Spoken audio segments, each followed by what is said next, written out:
Often that two undefeated teams match up in a state championship game, but that is what we have coming up for you at the top of the hour, the Division III state finals between Kettering Alter and Steubenville. Welcome back to ONN's championship game day presented by Grange Insurance and Elk & Elk. We are live in front of the Pro Football Hall of Fame in Canton, and we will lead you up for the next 30 minutes to that big Division III contest between Steubenville and Kettering Alter over at Massillon's Paul Brown Tiger Stadium. Dan Decrow, along with JJ and Jerry Rudzinski. And fellas, the first four games, all been interesting. There's all been some great storylines, but we've really been waiting for Division III to hit. No, I know I've been waiting. We both have been, I tell you. This is the game I've been so excited for. Back in 1987, I'll never forget it. I was listening to the game on the radio. I couldn't travel to the game, but it was the state semifinal, Kettering Alter against the Steubenville Big Red, and the Big Red shattered Alter's dreams. I remember crying after that football game because of what Steubenville did to us. They beat us that year, but that was 1987. It's 2006 now. Great matchup between two powerful programs. Kettering Alter coming out of that GCL North. They're ready for a state championship. And I tell you what, you can't knock either team's schedule. Both these teams have played some whale of football teams all the way through the season. They're all both going to be tested in a lot of different ways here today. Well, that is our next game coming up, the Division III contest at 3 o'clock from Massillon's Paul Brown Tiger Stadium. Steubenville battling Kettering Alter. Both schools are 14-0. Dave Bacon and former Ohio State running back Butler Binote have that call from Massillon at the top of the hour. The football feast then concludes at 7 o'clock with the Division I contest right behind us at Canton's Fawcett Stadium. Both Hilliard-Davidson and Mentor making their championship game debuts. It is a stellar showdown to cap off the weekend of champions. Steubenville is one of the winningest high school football programs in all of Ohio. Big Red won its first OHSAA tournament title in 1984. In the 20 years that followed, Steubenville posted 6 undefeated regular seasons, but 0 state championships. That drought ended last year with a Division III state title victory over Columbus DeSales. And it has not been a completely easy ride for Steubenville to get back to Massillon. Big Red's run has had a couple challenges. After relatively easy wins over New Concord, John Glenn, and Canton South, Dover pushed Steubenville to the edge in the Region 11 finals. Steubenville held off a Tornadoes comeback to post a 33-30 win, and then Big Red handled Aurora last Saturday in the state semis. Now, with a victory this afternoon over Kettering Alter, Steubenville becomes the 23rd school in Ohio high school history to win back-to-back state championships. That road to get there wasn't an easy one, especially that game against Dover.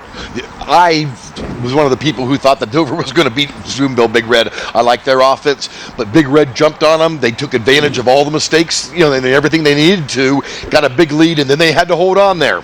Incredibly efficient last week from Caleros, 11 of 14, but he still added up for 293 yards. I mean, that guy is electric, and I think we've seen some very special players throughout this championship weekends, but Zach Caleros, I'm telling you, he's on another level. We saw it last year against a great DeSales defense. This guy has been here before, and this is the kind of environment he thrives in. Well, we mentioned that Steubenville trying to win back-to-back titles, becoming the 23rd team in Ohio high school history. The last to do it was Cleveland Benedictine in 2003 and 2004. For more on that great Big Red tradition in Steubenville, here's Dave Chudowski. I think that if a number is important right now, then we're sort of putting that in front of the game that we have. 29 straight victories. I know it, and I'm sure everybody else knows it, but we don't really talk about it. We don't brag about it or anything. Last regular season loss, October of 2002. I mean, everybody got their own little swag and cockiness about them, but we don't show it on the field. I mean, we're a classy team. 77-11 since 2000. Oh, it's exciting every night. See the atmosphere, the stands, under the lights. It's a great atmosphere. It's good to play for Big Red. Every time the Red rolls, it's another link in the long chain of success in one of the most storied programs in all of Ohio. 106 seasons of Big Red football has seen 677 wins, third most all time in the Buckeye State. Really, I'm proud for my family just to be a small part of this tradition and this in this great city. I just feel that we've been blessed, and as a coaching staff, we're very appreciative of the way our kids play and our parents back the program. And it's not just recent success for the Big Red. They have a big history. Since the playoff format was adopted, they've won 2 state championships, one in 1984 and, of course, last year. This team has the chance to be the first Steubenville football team to win back-to-back state titles. Yeah, it definitely drives me, and I hope it drives the rest of the team. It'd be great to win back-to-back. It'd be the first in the school's history. So, Along with the 2 state titles, the Big Red has been runners-up twice and been state semifinalists 7 times. For a team that plays in a stadium nicknamed Death Valley in a town that breathes high school football, is there pressure to produce? I think there is, but I don't think anybody on the team really notices it. I mean, the community might put it on us, but we just go out and play and try to win every week. It's more fun than pressure. I mean, I don't really think of it as pressure. I just go out there and try to have fun. Dave Chudowski, Championship Game Day. You know, Steubenville's almost like a small college program. They've got a great stadium there in Harding Stadium. The support is unparalleled throughout the entire state. The people in Steubenville live and die with Big Red football. I'll tell you what, I've been up there several times for games. I always wanted to get on that horse with the flag for anything, but they won't let me do that. But I'll tell you what, the people back this team, no matter if they're up, they're down, they're still going to be in those stands yelling and screaming for them regardless. And JJ, the Steubenville backers are some of the biggest groups that are on jjhuddle.com. I mean, the support and the love of just talking Steubenville football, it's a year-round affair there. Exactly. It doesn't stop once basketball season gets here. They talk Big Red football 365 days a year, and they're one of the reasons that the site that I made was just so successful. They just love to come on and talk real football. Now, we talked earlier about Zach Caleros, Jerry, and what he brings to this team. But the other thing about Big Red is the speed these guys have, especially Maurice Bogart. Well, you talk about all these championships they've won and all the great winning tradition there. They've done it in different ways. There's been years where they just get out there and they'll run the ball right at you and just play more physical. They can still play that physical game, but this year with all that speed with Bogart and Caleros, so much shotgun, so much rolling out with Caleros, so much, giving him that run pass option. It's amazing how they adapt and they just win in different ways. And Coach Reno has taken the talent he has and finding a way to perfect it this year, and it's worked thus far. 29 victories in a row. I mean, that's barely, I don't even think it's halfway to the state record that Delphi St. John set about 6-7 years ago. But that's difficult to put that many wins together and just mostly dominate other teams. So the big part of that, though, is their off-season program. I mean, you talk to Coach Reno in the off-season, the guys are in the weight room, they're studying film. He does things all year round to prepare them for that season, to prepare them for the playoffs, and to prepare them for a state championship game like today. And everybody knows their role on Big Red. I mean, nobody has a big ego because Coach Reno takes care of it. He doesn't allow that. Let me tell you, he doesn't. But he lets everybody know you're a part of this team. For us to be successful, everybody has to do their job, and they understand that perfectly. No question who's in charge of that program. Yes. You're right. He scares me sometimes. Yeah. Well, when we return here on ONN Championship Game Day, we'll look at the other side of today's Division III matchup, the Kettering Altar Knights. It's all coming up here on ONN, Ohio's channel for high school sports. Anticipation is growing in Massillon as we close in on the Division III state championship game here on the Weekend of Champions. Steubenville and Kettering Altar at the top of the hour here on ONN.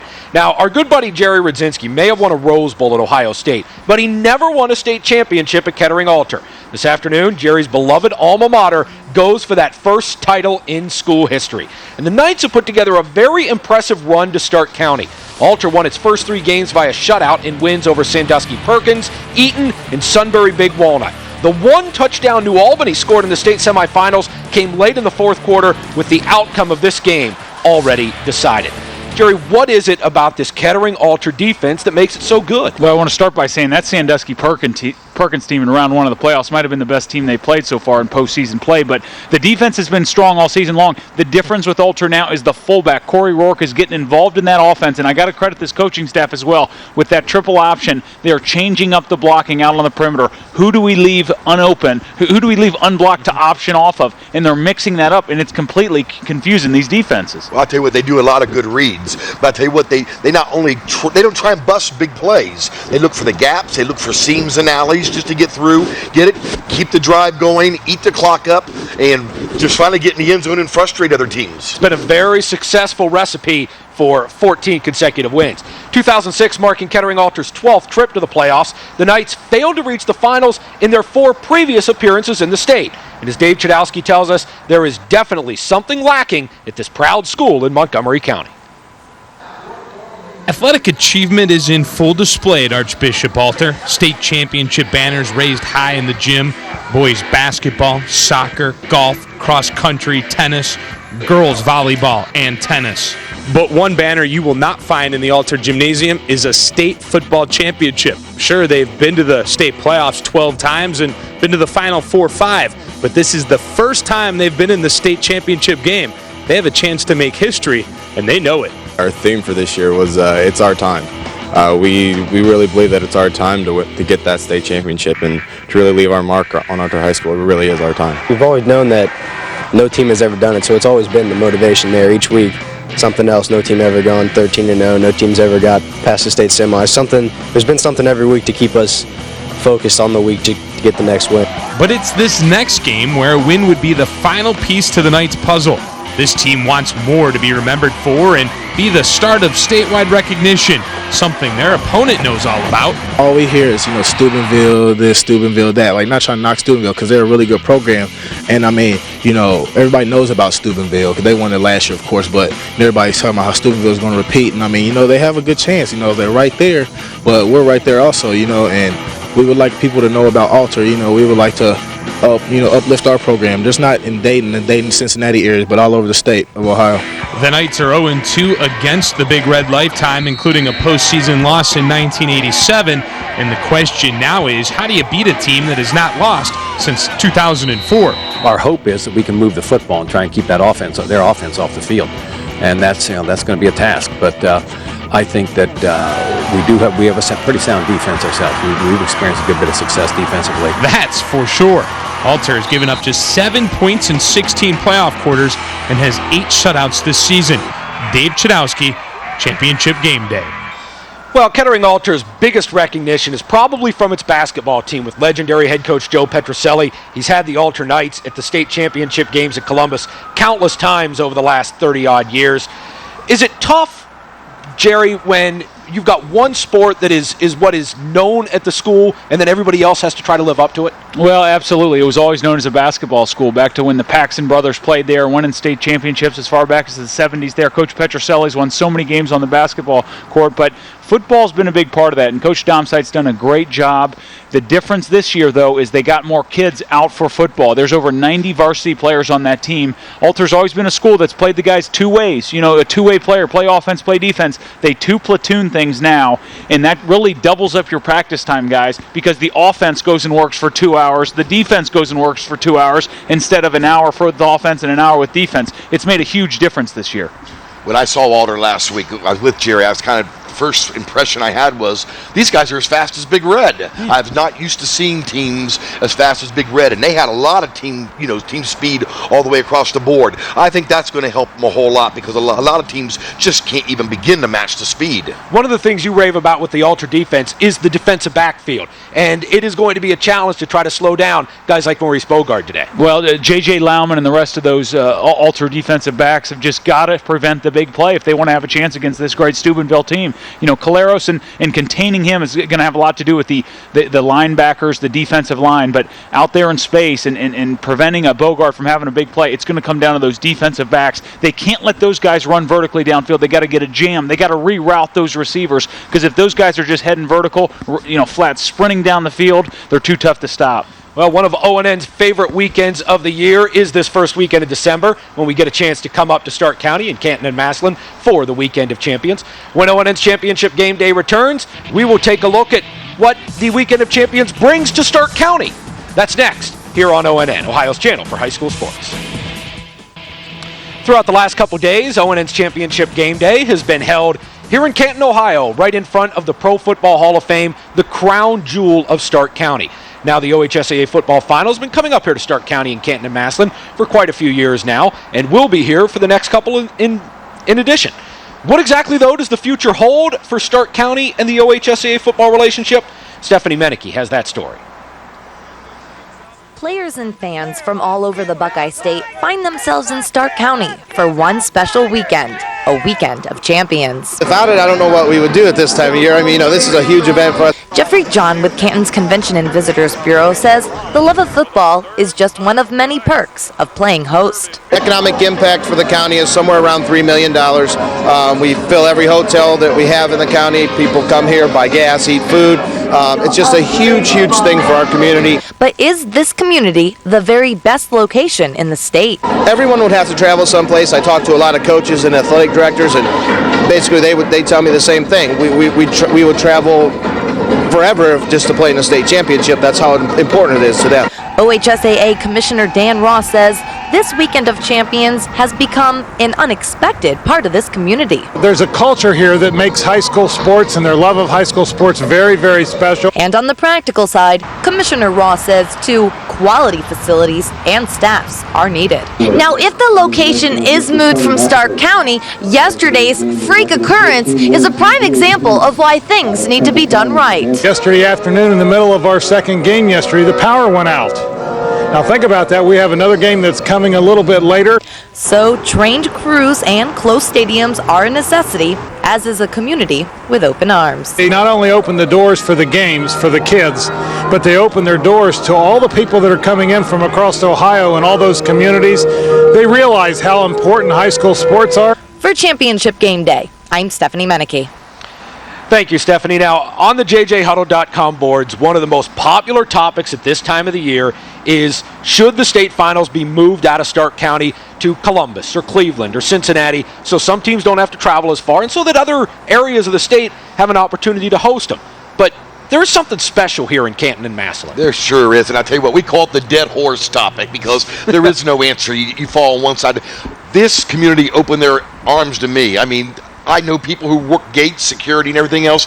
I love coming up here. Granted, sure, do you want a central location, but you also want what these people up here offer in Massillon. You have people just bending over backwards for you. If you have problems, they're there. I enjoy coming up here for the weekend. There's a lot to be said about that because this is Super Bowl weekend here in Stark County, whereas if it was in another part of the state, I'm sure you would get a great outpouring of support, but it would never be the number one thing in that city throughout the entire year. Well, there's a lot of cities out there, and they'd all do a great job, but in my mind, it's really coming down to two cities, right here in Stark County or in Columbus. I mean, you got the Columbus Crew, you got Ohio State, you got the state capitol, you got the Blue Jackets hockey. There's a lot going on in Columbus, but you come here, and they just love, they want the center to be high school football and football. I mean, you look at this building behind us, the Pro Football Hall of Fame. This is the center of the football world, not just the Ohio high school football world, the entire football world, and that's what makes it so magical. We will be back to wrap things up on ONN's Championship Game Day in just a couple of moments. We are getting closer to kickoff of the Division III contest. Kettering, Alter, and Steubenville. It's coming your way at 3 here on ONN, Ohio's channel for high school sports. ONN's Championship Game Day presented by Grange Insurance and Elk & Elk back in Canton in front of the Pro Football Hall of Fame. Today's action on the Weekend of Champions got started with the Division V contest played here in Canton at Fawcett Stadium. It was St. Henry taking on Warren JFK, and for the Redskins, it was too much. Andy Putoff, the big senior running back, rushed for 3 touchdowns in the contest, including that 2-yard run early in the game. Later in the first quarter, St. Henry goes up top, but Doug Griesdorn's pass is intercepted by Warren JFK, but Warren JFK would wind up giving the ball right back on another interception as J.J. Townsend is picked off by Zach Toby. Redskins would take over at the 50-yard line. 4th and 1 for St. Henry as the half is winding down, and it is Putoff on the sweep to pick up the first down. And then a couple plays later, Andy Putoff gets back into the end zone. Redskins had a 14-0 lead at the half, and great defense from the Redskins. Oh, look. It's number 3 again, Andy Putoff with a big tackle on J.J. Townsend. Second half, Putoff kept it going for St. Henry. A big run would set up a 4th and 2 play that would find Andy Putoff get stopped, one of the few times that he was stopped behind the line of scrimmage. On that play, Putoff injured his shoulder. You can see him hobbling off the field, holding that shoulder. He would return to the game, which was big news for St. Henry because Andy Putoff rushed for 211 yards and 3 touchdowns. Here's a touchdown pass from Doug Griesdorn to Zach Toby, and St. Henry wins its 6th state championship in school history, beating Warren JFK by the final of 28-7. Congratulations to the St. Henry Redskins in that big victory over Warren JFK. Well, up next, Dave Bacon and Butler Binote have the call over at Massillon's Paul Brown Tiger Stadium. Kettering Alter against Steubenville for Big Red. 29 straight wins, looking for state championship number 2 in a row for Kettering Alter, a school looking for state championship number 1. and I can see the butterflies coming out of Jerry's. He wants off the set and he wants to watch the game. I'll tell you what, and I can't blame him. I know the exact feeling he's going through, but he's all hyped up for it too, and he just can't wait. I wish you all the luck in the world for your alma mater this time. Jerry, we've talked a lot about, your excitement, but explain to us what's going on in your head. I mean, you played college football for Ohio State. You won Rose Bowls. You played in great games. You go to Ohio State games each week. But this is something a little more special to you. Well, this is the school that gave me my start. I'm very fond of Steubenville's program. I really am. But being a Kettering Alter grad and knowing what this means to Coach Downsites and Coach Imber and Coach Rourke, these coaches that I grew up spending time with, it's just going to be an amazing day and a big thrill. I had a chance to go back and talk to the coaches. I talked to the players earlier in the week and just kind of told them how proud, I am and my teammates and all those past Alter players are that they're here. And the look in their eye was like, we're going to go give it our best shot and we're going to lay it all on the field. And we might have to carry these guys off the field. Whether they win or lose, the effort's going to be there, and that's all you can ask of these guys. It's coming up next. Kettering Alter taking on Steubenville, the Division III state finals at Massillon. Now, for those of you who were with us during Friday's action during the Weekend of Champions, you'll know that we had some major weather issues with gusting winds, cold, rain, and hail. The game today may look a little bit different from what you're accustomed to. We're working on some issues over at Massillon. We hope to get it corrected as soon as possible, but just a little hint that we want to get you ready for Division III football at Massillon next on ONN.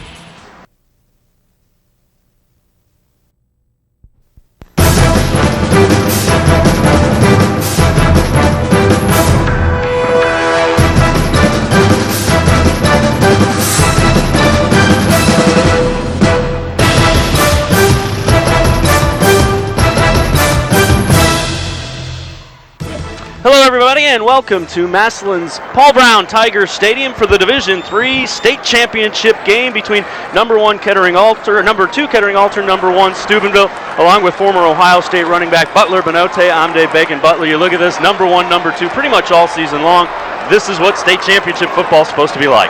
Yes, anytime you have two top-ranked teams in the division, these are the teams that you want to see playing for the state championship game. So we will see a barn burner with this game and probably the best out of the series. You look over at Kettering Alter, they run the wishbone and they run it very well. That creates some interesting problems for the opposition. Whenever you have a team that runs the wishbone, you have three very explosive players that can score at any time with the quarterback, fullback, and tailback. So that is going to definitely be something that Steubenville is going to have to concentrate on. Now, Kettering Alter has really been getting it done defensively, particularly in the playoffs. You see there, outscored their opponents 135-7 to 7 points coming last week against New Albany and pretty much in garbage time. You look over at Steubenville and you got to talk about the co-offensive MVP in Division III, Zach Kalaris, the quarterback, was the quarterback of last year's state championship team. He's a good one. Zach Kalaris is definitely a guy that continues to make big plays with his arm and has definitely done the things to do the things right to put his guys into the state championship game. You look at their road to the state championship game, had a close one against Dover, but really were impressive, beating Aurora to get to the state championship game 48-13 last week. Should be a good one. It's one a lot of folks have been talking about. Kettering Alter and Steubenville in Division III. We'll take a look at our stars to watch after this timeout on ONN.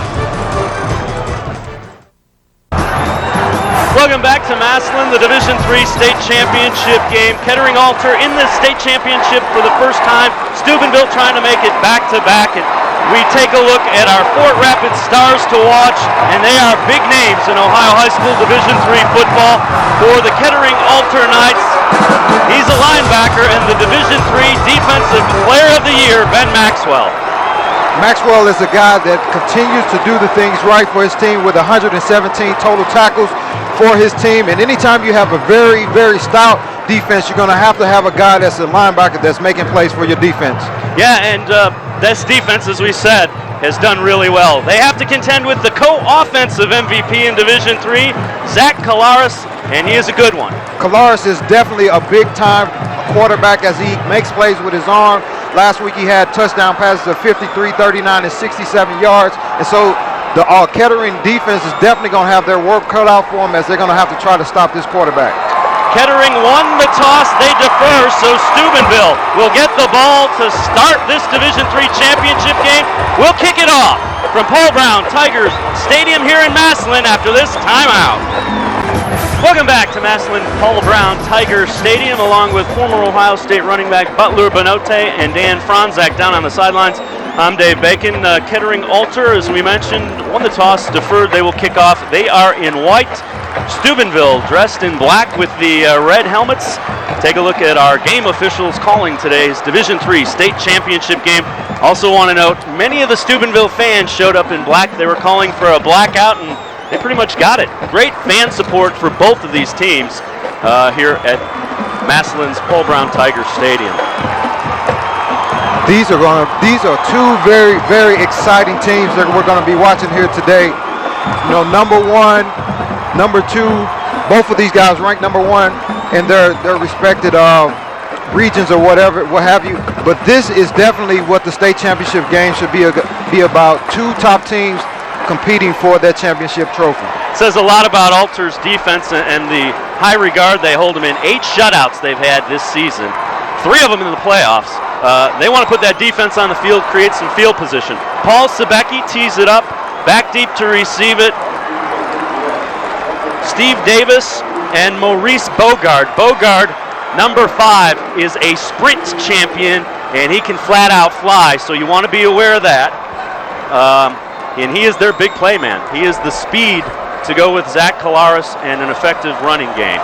Sebecki, a little ground ball, and it's going to be fielded by an up-back. Is grabbing it is Mark Markakis, and he is brought down very quickly as a big hit on special teams by Max Marshall. And Markakis a fullback, so he's a guy that knows how to run with the ball. Let's take a look at the starting offensive unit for Big Red. The guys up front have really done a nice job.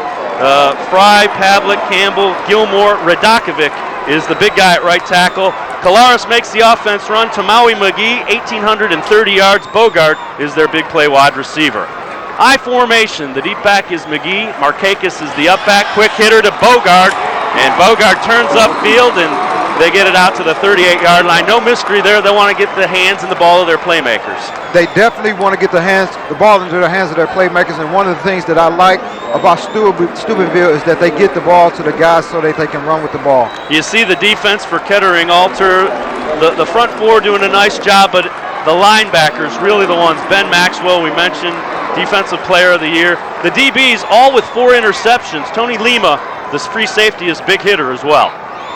Shotgun formation, 2nd down and 3. McGee gets the carry, and he's not going anywhere. Brad Cash gets him along the line of scrimmage, and we see some of that defense right away. Kettering definitely showing why they are one of the top defenses in the state and putting up shutouts in 3 of the 4 playoff games. They're going to continue to run to the ball and swarm and play good team defense is what got them to this place. Loss of a couple, so it'll be 3rd down and 5 for Big Red. Initial possession of the Division III state championship game. They split Dan Fogel out wide. Bogard is in the slot. McGee next to Kolaris in the shotgun. Play action. Kolaris keeps it, and he's going to be brought down right by that 1st down marker. Will depend on the spot. Needed to get to the 40. That's about where he got. Yeah, it looks like he's right there at the 1st down marker, but Kolaris doing a good job of faking the ball and getting upfield because, again, you know, this defense that they're facing is definitely something that's going to be a challenge for them. So anytime they can continue to move the ball and move the chains is an advantage for Steubenville. And it looks like they're going to measure. Kolaris, we touched on his passing ability, 2,268 yards. He also can run the ball, 645 yards rushing and 13 touchdowns. And that's pretty much how you get to be Division III co-offensive MVP. And he got just enough for the 1st down. And whenever you have a quarterback that is very balanced, that can throw the football and also run and scramble, it does a lot of things for the offense. Not only because you also run with your quarterback, but it allows the quarterback to buy a little bit more time if the protection breaks down when you're going back to pass. I think Coach Sakach said that he really liked about Kolaris is he's a team guy. You know, he has all these individual accolades. He's more concerned about winning and getting that 2nd straight state championship. Gossett, the tight end, switches the strong side of the formation. Markakis in motion. And And going deep for Bogard. Nice catch by Maurice Bogard. 20. Still on his feet. He dives inside the 10-yard line. Colares to Bogard. They got the speed guy behind the defense. Big play for Big Red early on. Outstanding play by the Big Red. Colares getting his receiver the ball, and it was a good, excellent play fake as Kettering had about 8 guys in the box, and they got behind the defense there, and just with a simple post route, but it's a very, very nice touch throw by Colares, showing why he is the quarterback that he is. 51 yards on the play, and we have it now 1st and goal from the 9-yard line. McGee trying to bounce it outside, strung out and brought down. Great pursuit by Tony Lima, the strong safety that I told you comes up in run support, and you see an example of it there. It'll be 2nd and goal from the 9.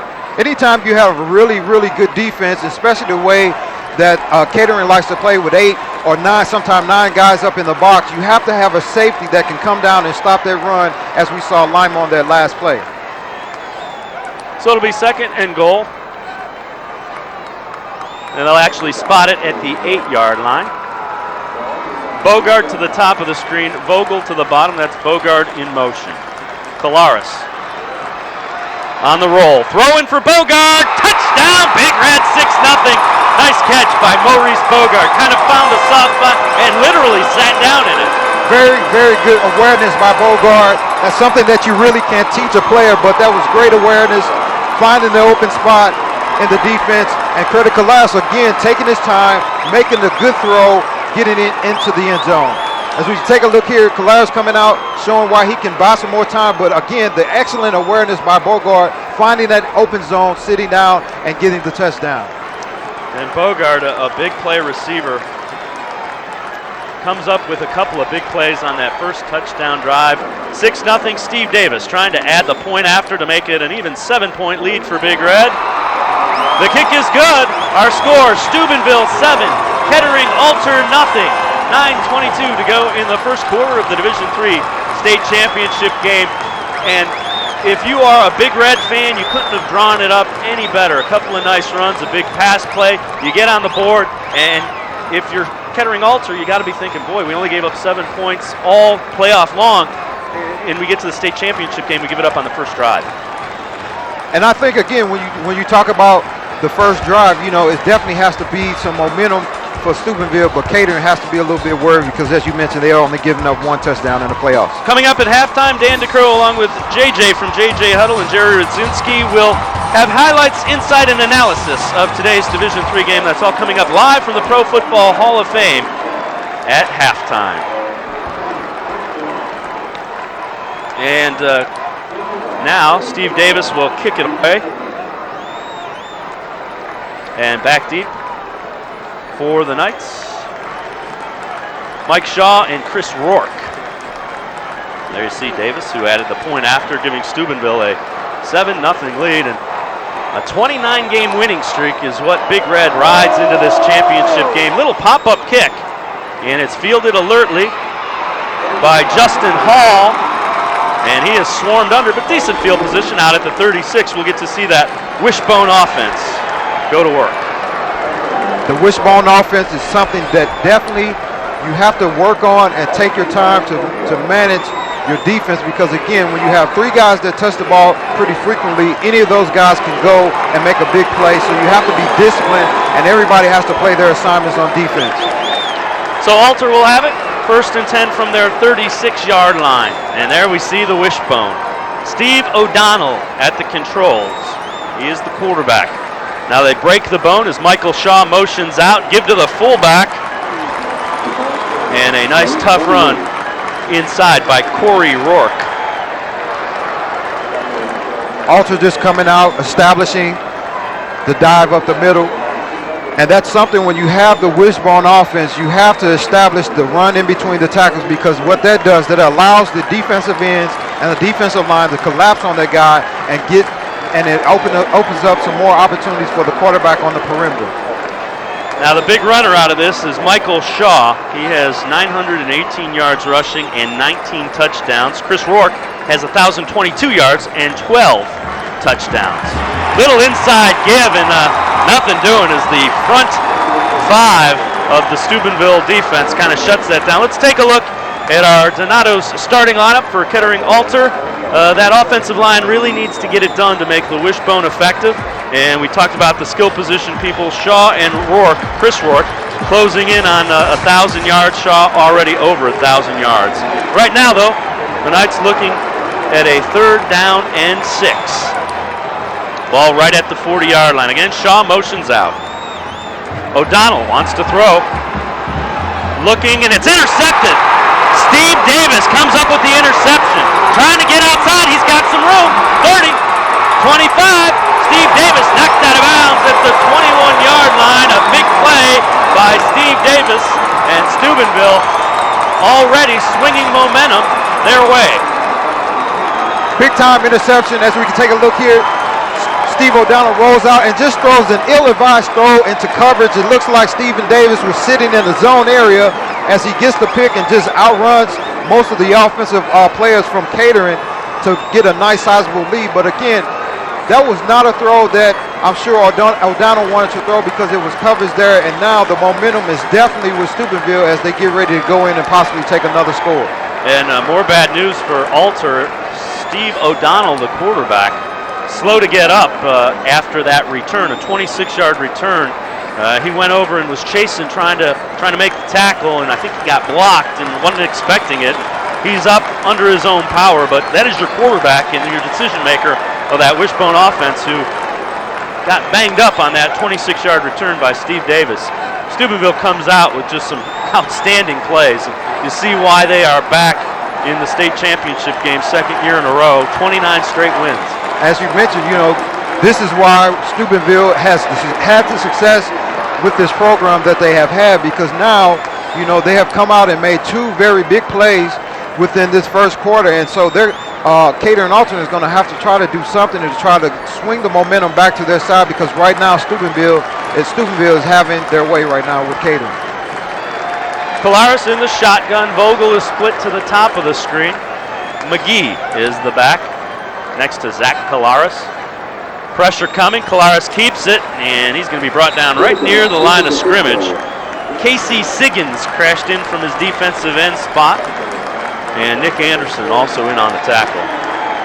And it's very important for the Knights to make a stand here, because again, now we need to see what their defense is like. Now they're in the red zone area, and there's a lot of talk about the offense, the amount of plays, touchdowns that they have held opponents to. Now is the time that they have to come up and step up and make a big stand for their team.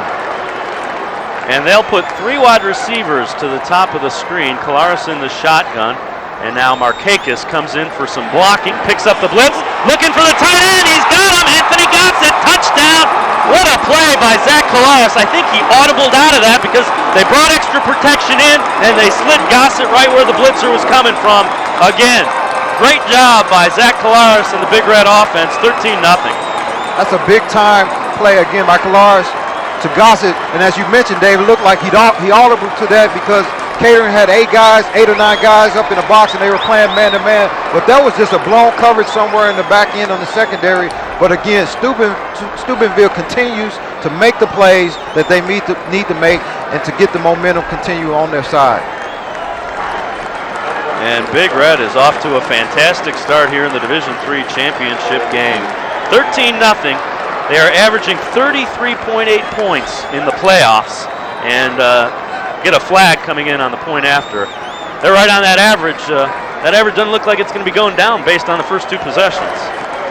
Oh, no, it definitely doesn't look like. If anything, it looked like it might go up a little bit, and the thing with Kettering, they have to be wondering, they haven't given up many touchdowns, throughout this whole state playoff series. So now what do now that you have given up 14 quick points, to a very talented Steubenville team, but now it has to do something for the psychological benefit of the players, because now they're going to have to try to do something to counter that. Davis makes the point after, and it's 14-0. Steubenville leads Alter. The Division III state championship game from Massillon. Big Red is rolling. Welcome back to the Division III state championship game in Massillon, and the Steubenville cheerleaders have had plenty to cheer about in the first 5 minutes of this ball game as Big Red has had a very nice drive, put 7 points on the board, came up with a turnover, turned it into 7 more points, and a 14-0 lead as Steve Davis tees it up. Back deep, Chris Rourke and Mike Shaw. And it will again go to an up back, and this time grabbing it is Chris Borland, and again, Big Red just hitting on special teams. Making the tackle that time, Bronco Busick. Steubenville is coming out fired up and playing like a state championship team. They're really showing why they have that long winning streak. You know, they're playing very aggressive on offense and defense, and as we saw just there on the special teams. You know, so again, now we're going to see what this Kettering team is really made out of. And Alter really needs to try to get a drive together. They're not a team that throws a whole lot, so they don't like being behind, and they're not used to it. So it'll be interesting to see how they respond. Pitch comes out, and they get it in the hands of Rourke. Chris Rourke down the sidelines, fumble, and it goes out of bounds.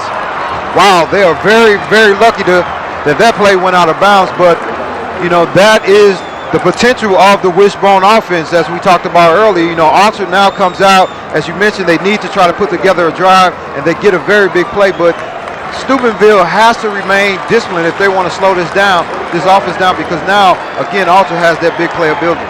24 yards on the gain, and a nice job of taking on the block there by Chris Rourke, and then he's hit, and the ball is knocked out of bounds. It was Nick Vogagis that created the fumble.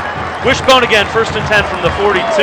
Inside give again, Chris Rourke, and he finds a nice yardage getting out to the 35 of Steubenville. So they mix it up by the way they run the ball in the Wishbone as opposed to mixing up with the run and the pass. Our Donato's starting lineup, the Steubenville defense presented by Donato's. Draylon Priya, speed rusher from that outside. Boyagas created the fumble, but it was recovered. And then the defensive backs, very good, Colares and Davis, who already has 1 interception in this game. And Alter definitely mixes it up, you know, the way they run it with the option, and as we saw, like a kind of crossbuck on that last play. 2nd down and 3 after the pickup of 7. They give it again to the fullback, this time Corey Rourke, and flag comes in. It's a nice stop there by the defensive line of the Big Red. Number 43, Bronco Busick.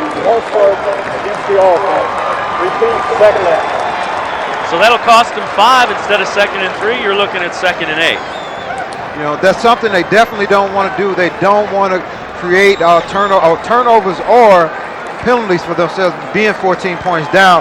But when you look at this Steubenville defense, they haven't been as strong as they have been in the past up front. So that might be something that Alter is going to try to exploit, you know, something in the middle in between the tackles. 2nd down and 8. Shaw motions out of the bone. O'Donnell to throw again. Going deep. Incomplete. Wow. Anthony Kralik back there, and Kralik has 14 receptions on the year, 5 of them for touchdowns. So he is their big play wide receiver, actually a tight end. They line him up as a tight end a lot. As you can take a look here, you can see that O'Donnell comes back and throws the corner route to his receiver, and he almost comes up with an outstanding catch being covered by two defenders there. And that's something that I think Alter is going to have to do a little bit more to loosen up this Steubenville defense. They're going to have to throw the ball at least downfield to their tight ends to try to open it up some running lanes for their running backs. Colares and Davis, pretty good coverage, but Kralik definitely had a shot at that ball. 3rd and 8. A little bit of a different look. This time Corey Rourke motions out. They run the option. They'll pitch it to Shaw, trying to get the corner. And he will be brought down by Mike DiCarlantonio. Nice job of closing by DiCarlantonio. It's a nice job there by the defense of Steubenville. As you can see, a little bit different formation, but again, the same type of play, the option. Defense just doing a good job playing, everybody playing their assignments, stringing the ball out and making the tackle out of bounds. So this is definitely something that Steubenville has to continue to do with this offense, is play discipline and assign defense to stop that wishbone offense. It was actually Gossett on the tackle. Sebecki will kick it away, and he'll try to kick it out of bounds and keep it away from Colares. and he does. Let's head down on the sidelines to Dan Franzek. Ball will be at the 20. Dan? All right, thanks a lot, Dave. You know, we've been talking about the wishbone a lot that Kettering Alter has been running. I talked with Coach Reno before the game. I said, how do you stop this wishbone offense, which obviously they've been able to do? They said, we just have to have every one of our guys responsible for their assignment and then just go after it. He says the last time he saw a wishbone offense was the one he ran back in 1987, guys. About 20 years ago, Dan, and they're doing a great job of stopping it. They are playing their responsibilities, and we get a timeout by Steubenville. 5:27 to go in the first, and this Division III state championship game has been all Big Red in the first 7 minutes or so of this game. Yeah, they have been constantly making the plays, and again, when we talk about that wishbone attack for Alter, you know, Steubenville is playing that disciplined defense, and they are doing the responsibilities that they need to do to make a stop. Colares keeps it, and he'll get a couple of yards, but the interior of that Alter defense is the strength, and they showed up and did not let Colares get free that time. You know, the Alter defense, as we talked about before, you know, they've been known to shut teams out in this playoff series, so now, you know, they have the challenge to not allow any more points. You know, they have to have a short memory, forget about those 14 points, and just continue to play the way they've been coached. 3 wide receivers to the top of the screens. Colares for Bogart. Pass interference going to be called as Langendorfer hit him well before the ball got there and knocked him off his route. Yeah, I'm not sure if they wouldn't have knocked him off. That might have been another 6 points going the other way. As we take a look at the penalty here. Against the defense, automatic first down. And remember, in high school football, 15 yards from the line of scrimmage in an automatic first down. You see Zach Colares, 4 of 4 passing, 86 yards, 2 touchdowns already. He's run the ball, played some defensive back. That's the way you win an MVP. And he was also a finalist in the voting for Mr. Football. That's Brandon Sane, who we saw last night here on ONN1. And Colares certainly deserving of being a finalist for that honor. This guy is definitely a big-time quarterback, and he continues to impress me with the way he manages the game, makes smart decisions, and you can tell that he has a very, very strong arm the way he throws the ball. 1st and 10 from the 37. Colares rolling out. Nice block by McGee, but the pursuit going to catch up to him. Bringing him down for the sack, Casey Siggins pursuing all the way from the opposite defensive end spot to get the sack of Colares. Credit the coverage because he couldn't throw it to anyone.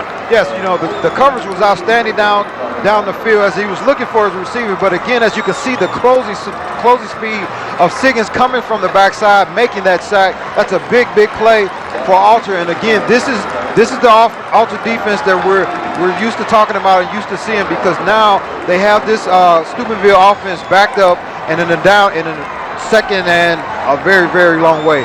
2nd and 16 to be exact. Vogel is split to the bottom of the screen. Markakis, normally a fullback, motions back. Colares wants to throw. Pressured. Over the middle. Davis has it near midfield. First down. Ball comes loose. Picked up the other way by Lauman. Lauman still on his feet. Lauman inside the 20. Lauman tackled inside the 15 at the 13-yard line. Jeff Lauman picked up the loose ball and returned it 37 yards. A big defensive play for Alter. What a play by the Alter defense. Exactly what they need when they needed it. But as you can take a look here, Colares is coming back, and you see the intangibles that he has, setting his feet, throwing a strike over the middle to his receiver. But great job stripping that football out by the defense of Alter, getting down the field for a big game. But that's exactly what this team needs to get back into this ball game. Tony Boyle stripped it out. Jeff Lauman with the 37-yard return to the 13-yard line of Big Red. Exactly what the doctor ordered for Knights fans. Hooping it up here at Paul Brown Tiger Stadium in Massillon, trying to cut in to an early 14-point Steubenville lead. Now we can see what Steubenville's defense is going to do, because now, you know, this offense with this wishbone, they have to defend 3 guys in the red zone. That's very, very difficult. Rourke and Shaw. Chris Rourke and Shaw are the backs. That's Chris Rourke. He has some room inside the 10, still on his feet, inside the 5 to the 3. Nice run by Chris Rourke, keeping his balance, stepping over defenders. Oh, that was an outstanding run. Very, very powerful run by that kid Rourke there. As you can see, he just comes out in a simple power play, but right there, breaking tackle, fighting for that extra yards, trying to get to that end zone. And you can see the momentum trying to swing to Alter as they got the turnover and now trying to go in for the score. They'll measure for the first down. As you've heard us mention the name Rourke, Chris and Corey, both in the backfield of that wishbone for Alter. Two Rourkes are pretty darn good to have in a wishbone behind Steve O'Donnell. There's the measurement. And it will be just a little bit short, less than a yard. So it'll be second and less than a yard from the 3. And Rourke, 3 carries. Chris Rourke, need to say the first name because there's Chris and Corey. Chris Rourke, 3 carries, 42 yards for Alter and that wishbone offense, trying to get on the board. You know, when you look at now, it's second and very, very short. You know, I'm sure the coaching staff from Alter is thinking, you know, hey, this is 2 down territory. Even if we don't get it on 3rd down, second or 3rd down, we're definitely going to go for it on 4th down because we need to go in and try to get a score to cut into this lead. There's the bone. Corey Rourke is the fullback. Now Chris Rourke will motion out of the bone. O'Donnell keeps it. He'll have the first down near the goal line. So it'll be 1st and goal from inside the 1. Good job by Alter just powering it forward, getting the first down, not taking any chances, doing anything fancy, just going forward with the quarterback sneak, picking up the first down. And now, you know, they have it 1st and goal on the 1-yard line, you know, with the opportunity to cut this lead into half. So this is exactly what Kettering wants right now, 1st and goal at the 1-yard line. You see time remaining in the 1st quarter. Chris Rourke motions out of the bone. Touchdown, Alter. O'Donnell keeps it to make it a 14-6 ball game. Nice job by Alter and by O'Donnell following the blocking of center Corey Drake and Evan Neff, the right guard. As you can just see the push of the offensive line up front. And the battle, when you're that close, is a matter of the offensive line pushing the defensive line forward. And your quarterback, Steve O'Donnell, only 5'9", 154. So that offensive line has to get a little extra surge. It's not like a big guy pushing behind him. Sebecki will try to put the point after through the uprights, and he does. 14-7. Steubenville leads Kettering Alter with 3:10 to go in the 1st quarter, and that's the way good teams respond. The Knights get the turnover defensively, which has been so good, and they put it right in the end zone and make it a 1-touchdown ball game. You know, and that's definitely a sign of a very well-coached and disciplined team. You know, in any football game, the game is going to ebb and flow, and then you got to definitely have something to come back on. Get your news 2 hours earlier with Ohio's only 9 o'clock news. Join Mike Kallmeyer and meteorologist Eric Elwell for the most complete wrap-up of the day's news and the most accurate forecast for the day ahead. Ohio's 9 o'clock news only on ONN. 3 plays, 13 yards, 40 seconds. Boom, you're back in the ball game if you're Alter. Right back in the ball game. Now it's a 1-possession game. And again, you know, credit the Alter coaching staff and team for not folding their tents, for regrouping, making the big play, and coming back. Because in any game, as we all know, you know, it can go either way, but you have to be able to stay mentally tough and come back from adversity. Sebecki tees it up. Bogard and Steve Davis are back deep. And once again, they'll try to keep it away from the deep guys. Fielding it on the run for Big Red, William Jackson. And he is brought down pretty quickly. They're fighting for the ball down there. But William Jackson brought down pretty quickly. It's pretty clear neither of these teams want to kick to the deep guys. That's right. They're trying to keep the return game at a minimal because they know that both of these offenses can score. But you're right, Dave. You know, they definitely don't want to kick the ball to Maurice Bogard, give him another opportunity with the ball in his hands to try to make something happen. Steubenville 106 yards passing in this 1st quarter, no yards rushing yet. And that's by design, and Big Red will take a timeout. 3:09 to go, 1st quarter, and timeout. As Steubenville didn't like the defensive alignment, wanted to talk about it a little bit.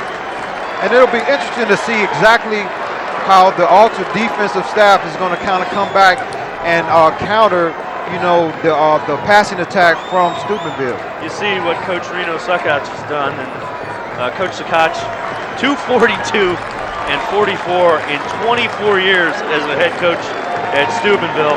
And when you talk about all-time wins in a program, Steubenville's right up there with the McKinleys and Massillons, the giants in the state of Ohio. And Coach Ed Domseitz, 15th year as head coach at Alter, and he was pretty funny. He said they were starting to call him semifinals Ed because he made it to the semis so much, and he was so happy that this year's group had finally gotten to the first ever state championship in Alter history. So again, two guys that just have traditionally very good programs, do great jobs. Matching up here in the Division III state championship game, one of the most anticipated of all the championship games this year. Shotgun formation for Colaris. Tamawi McGee lines up next to him. 3 wide receivers at the top of the screen. McGee gets the handoff. He got the corner, 35. Nice cut. He'll get out near the 39-yard line. Good seal block. Sprung him around the corner, and I believe it was Radakovich that earned him the corner there. And a nice run by McGee. That's a nice job. A nice run by McGee. As you can see, he just breaks outside, makes a guy miss. But the blocking downfield, as you mentioned, Dave, by the receivers on the outside is something that we always don't see.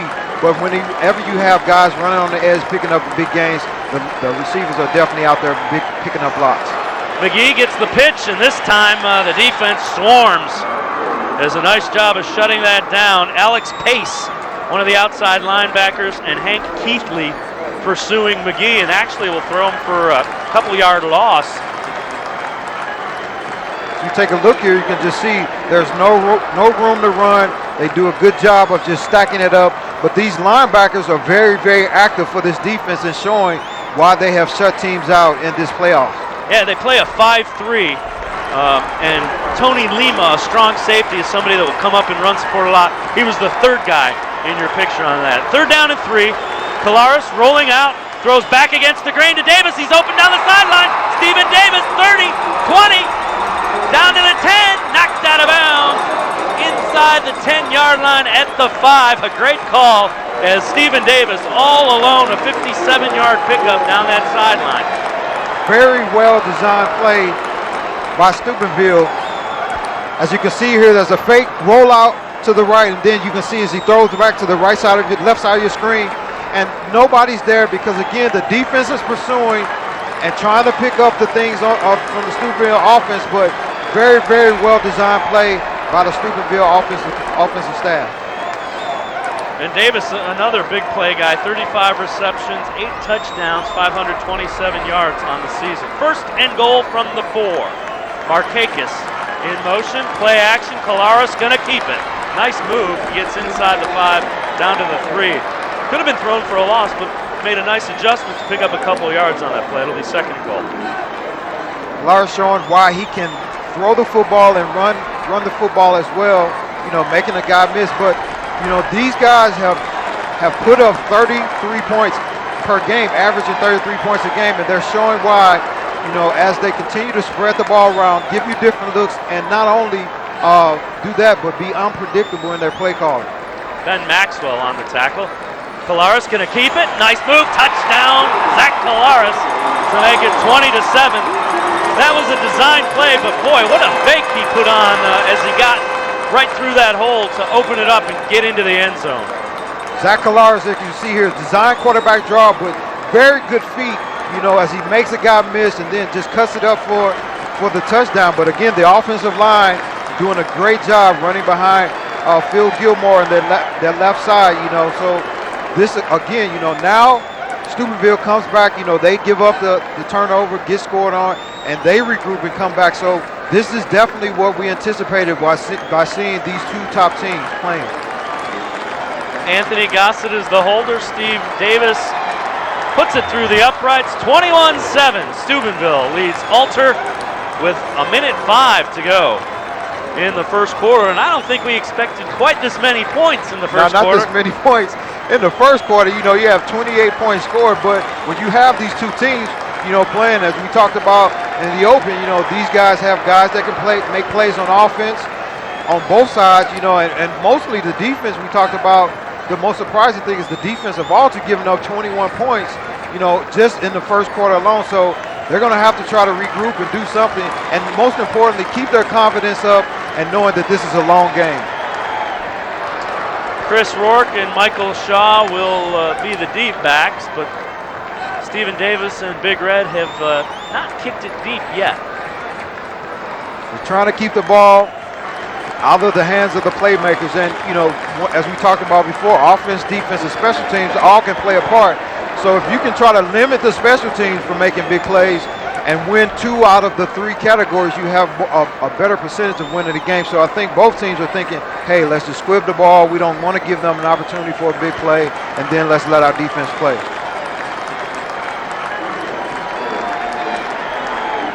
And teeing the ball up now for Big Red.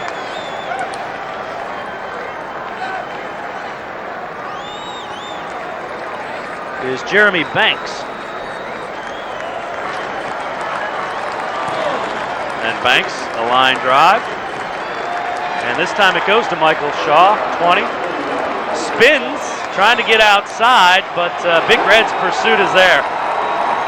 They stay in their lanes, and good coverage on the kick as Shaw will only get back to about the 27, 28-yard line. As we take a look here, Shaw doesn't see anything to his left, to his right, but nice spin move to get back, but just an outstanding job by the special teams of Steubenville, just maintaining their lanes, coming down, and making the tackle. 1st and 10 from the 28. As Alter's offense back on the field.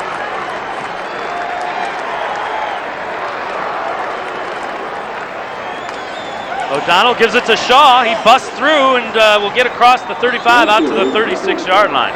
Nice blocking by Chris Rourke. And Shaw, a nice pickup on 1st down. 2nd and short is what any offense wants to be in, but especially a wishbone. Definitely, you definitely want to pick up a nice chunk of yards on 1st down, as they picked up 8 there. But again, they're sticking with their game plan. They like to run the football, in between the tackles and, on the perimeter. But again, credit Alter for just continuing to do the things that they do well, sticking with the wishbone. O'Donnell up under center. The fullback, Corey Rourke, spins forward, close to the 1st down marker, but I think he's going to be about a yard short. It'll be 3rd and a yard. There's a little bit short on that play. If you look at the defensive line. Markakis comes in from his linebacker spot. End of the 1st quarter, 21-7. Steubenville leads Alter. It's the Division III state championship game on ONN. Welcome back to Massillon's Paul Brown Tiger Stadium Division III state championship game. Steubenville, an impressive 1st quarter, a 14-point lead, and now Alter looking at a 3rd down and 1 from their 37-yard line movement, and it's going to cost the Knights 5. Wow. That's definitely something that their coach is going to talk about when they go into the locker room at halftime, because you cannot give up 5 yards, when you have it that close in 3rd and 1. Already 3 penalties for 25 yards. Start against the offense. 3rd down. 3 penalties, 25 yards against Alter. You look at that 1st quarter, it was the Zach Kolaris show. 6 of 6, 163 yards passing, 2 touchdowns passing, added another one rushing, and it adds up to a 21-7 lead for his team. Steubenville outgaining Alter 175-61 in the 1st quarter. So now instead of 3rd and 1, it's 3rd and 6 for the Knights. Chris Rourke motions out. Shaw trying to bounce it outside. Nice move, but not going to get the 1st down as DeCarlo Antonio comes up in run support and kind of forces him towards the sideline, and then the help from Steve Davis knocks him out of bounds. Nice job by Michael Shaw, just bouncing the ball outside on the perimeter, trying to pick up some yards there. As you mentioned, a little bit short of the 1st down, but that 5 yards that they had on that penalty, is the 5 yard or the couple yards that they're missing for the 1st down. Sabecki will kick it away. Kolaris back deep to receive it, as he truly does everything for Big Red. Ball hits at the 45 into the 40, and Kolaris heads up, just moves away from it. Last thing in the world you want with a 14-point lead is a turnover. And the Knights will down it inside the 30 at the 28-yard line. Now Alter again, You know, the defense is back on the field against this very, very explosive and powerful offense of Steubenville. So what do you do, you know, as a defensive team when you have 21 points scored on you? You have to find some type of way of slowing them down, and they have to probably adjust a little bit of their game plan by trying to cater more to the quarterback and slowing down Bogard. Markakis is the fullback. McGee is the tailback behind Zach Kalaris. McGee, runs between the tackles pretty well as he was hit and still kind of pushed the pile ahead a yard or two. It's not a really good back. Yeah, he definitely is showing some power. You know, that's not necessarily, you know, a lot of speed because of the, you know, the type of play, but, you know, just as you mentioned, just pushing that pile ahead, you know, and as a running back, one of the things that you want to do is constantly keep your feet moving, keep your feet driving, because then you will be able to push the pile and get a couple more yards.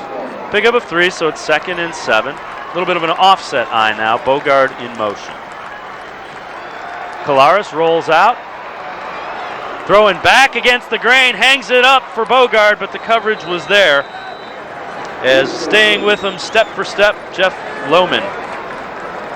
Nice job by the defender there from Alter, just staying with Bogard, staying with his assignment. And that's the thing that Alter is going to have to go back and do, is stay focused and concentrate on your assignment and play the guy that you're assigned to, because they like to play a lot of man-to-man coverage. And anytime the Steubenville rolls to one side and throws back to the other side, the guy that's responsible for his guy has to stay on him and can't bite on the play fake. 3rd down and 7. Big Red 2 for 2 on 3rd down conversion so far in the game. Kalaris steps up and throws, looking for Vogel, incomplete. Brings up a punting situation, and Alter's defense holds and gives the ball back to the offense. Nice 3 and out. First punt of the game for Big Red. Yes. We're already in the 2nd quarter. You know, and you know, it's a nice 3 and out, as you can see that, you know, it's just mistiming on the receiver and the quarterback there throwing the out route. But, you know, this is what Alter needs to do more of. You know, get some 3 and outs, get the ball back for your offense, and more importantly, too, get the ball in good field position for your offense so they don't have to go down and drive the length of the field to get a score. 4th and 7, and the punt just gotten away by Steve Davis, almost blocked. And now it will be down at the 36-yard line. So all in all, Steubenville comes out pretty good. A 33-yard kick on something that was almost blocked. Yeah, they were very, very lucky not to have that one blocked and possibly go in, scooped up for the score. As we can take a look there, that he just missed blocking that punt there. But now, you know, they get the ball back with pretty good field position and an opportunity to try to cut into the lead again. That was Casey Siggins, who almost came up with the block for the Knights. 1st and 10 from the 36-yard line for Alter.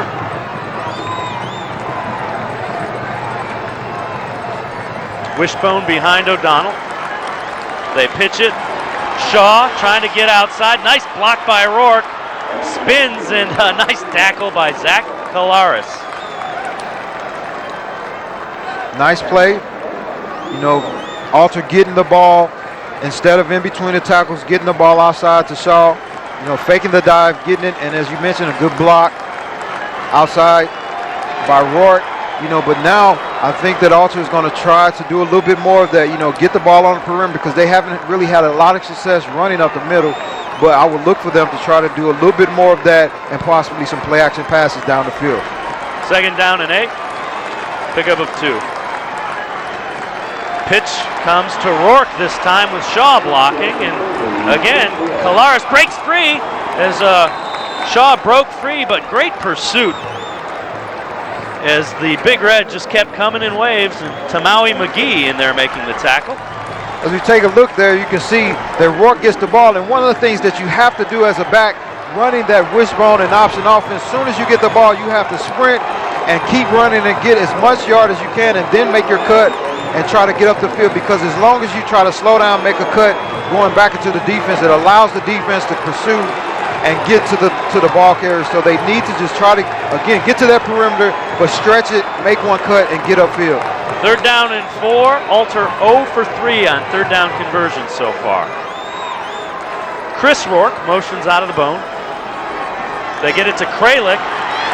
Nice block by Rourke. Kralik spins, but not going to get the first down. Kalaris, again, as you're seeing, he's not only a good quarterback, he's a pretty good safety. Yeah, Kalaris showing, great awareness. And the thing that I like about putting a quarterback as safety, he knows what the quarterback's looking at and can read his eyes as he comes up, and does a great job of making the secure tackle, not a very big hit, but just making sure the ball carrier gets down and forcing them into a fourth down and punting the football. It'll be 4th and 4. High snap. Sabecki handles it, gets it away. Kalaris lets it hit, and it will be downed. As grabbing it and trying to run with it. The Knights, it will be down at the 31-yard line, a 27-yard kick after the high snap. Ball will be out at the 31-yard line as Big Red starts. Game has settled down a little bit after a pretty frantic first quarter for Big Red. And that guy was making all the noise. Zach Kalaris, the co-offensive MVP in Division III, a finalist for Mr. Football in the state of Ohio. Trying to lead Big Red to 30 consecutive wins and 2 state championships. Has Steve Davis open. Davis has it. Davis in a foot race. Steve Davis will take it all the way, 69 yards for the touchdown. Zach Kalaris right on cue says, yeah, I was a finalist for Mr. Football. 3rd touchdown pass of the game. Outstanding play design by the Steubenville coaching staff. But again, the quarterback from Steubenville showing why he is the player that he is, as Steve Davis gets the big play down the field. But it was, again, he shouldn't be taunting there, but again, a big play down the field, a fake screen to one receiver, and then he just goes across the field on the slant. Unsportsmanlike conduct against Alter. And we've mentioned about Zach Kalaris. His favorite target has been Steve Davis. 4 catches, 197 yards. Let's put that in perspective. In the 14 previous games, 35 catches for 527 yards. And now Davis putting on a different shoe because he's going to try the point after as well. I think he might have burned out his shoes, here on this turf, 197 yards, in the first half. But, Let's head down on the sidelines to Dan Franzak. Dan? Steubenville Big Red has some amazing athletes, and one of their alum here, Buster Tillman, former Buckeye. Hey, what you been up to, Buster? Right now, I'm just coming up here to enjoy my high school team. I'm an alumni, so I'm happy to see us up 27, about to be 28-7. Right now, I work over at National City Mortgage, and I also started an organization called the Buckeye Networking Group, which helps athletes and business professionals to get together and create long-lasting relationships in the community. So just trying to stay busy. Very good. What do you think about Zach Kalaris? What an amazing athlete he is, and any chance we can get him at Ohio State? I want to. I want to. I got to talk to Coach Tressel. I know that we got some good recruits coming in. We're in a good position right now, but he's our all-everything player here. And last 2 years has been in the state championship game, on the verge of winning another state championship. That's what it's about. What's it been like the last couple of years for the city of Steubenville? I know you keep close tabs. I do. I mean, we haven't lost in 2 years. You can't get no better than that. So, I mean, just to have, right now, I joke around with a lot of my friends, D. Miller, Michael Wiley, when I'm back in Columbus, and I tell them I'm undefeated right now on both sides of the coin. So to have my high school team and my college team undefeated, it feels pretty good. All right, from one Buckeye to another, up to Butler Benote, who Buster says is the best broadcaster in the business. Butler, what's up, man? I'm glad to see you doing something that you aspire to do. There you go. I appreciate that, Buster. Big-time player in Buster Tillman. Point after is no good, so it will remain 27-7. Steubenville leading Alter, the Division III state championship game on ONN, Ohio's channel for high school sports. Welcome back to Massillon's Paul Brown Tiger Stadium. Big Red, 12 seconds, 1 play, 69 yards. Their longest of the 4 touchdown drives is 238. They went 238, 115, 236, 11. So what they're doing is they're getting big plays on a very good Alter defense. Very, very big plays, and the thing that I like is that they're staying aggressive even though they're up. But, anytime you can get a 1-play scoring drive, you're doing something good and doing something outstanding. So, Kettering Alter is going to have to try to do something and slow down this passing attack from Steubenville. Mike Sergeant, nice return as he gets out to the 45-yard line. A 20-yard return. They're going to just start sneaking different guys into that up back position that they want to run the ball. As Sergeant, a nice job of returning it. You know, nothing really happening with the deep back, so they need to put the deep backs up, you know, to the next line, you know, so that they can get the ball and possibly make a return from there. So Alter will bring the wishbone attack back onto the field. 1st and 10, good field position from their 45-yard line. Chris Rourke, and he gets popped. Big hit by Chad Murphy, but a good pickup on 1st down as they actually get into, they'll be right at midfield. No, great job, good blocking up front, you know, by that right guard, Evan Neff. You know, and again, you know, Alter staying with their game plan. They're not going away from it, but you know they're going to have some type of scoring drive, you know, to try to cut into this lead before halftime. 2nd and 5. O'Donnell dumps it off to Shaw. He has the sideline. Shaw 30, still on his feet.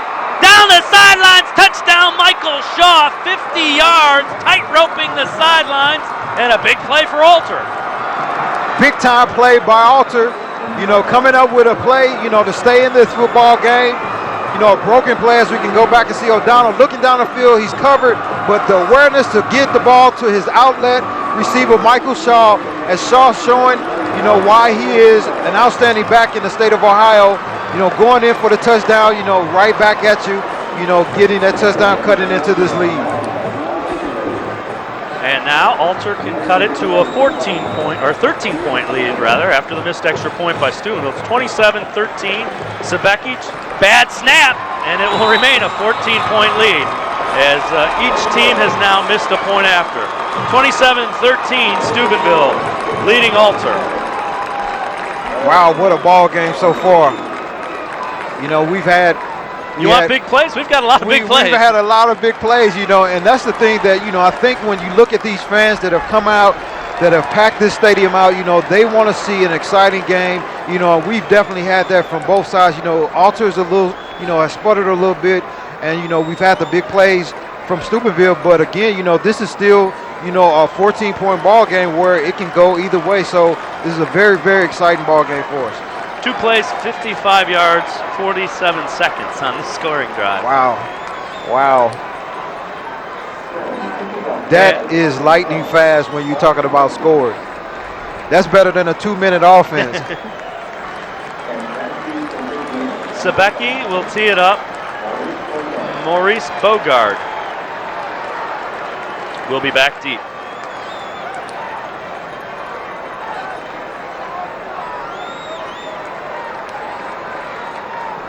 .805 to go, first half.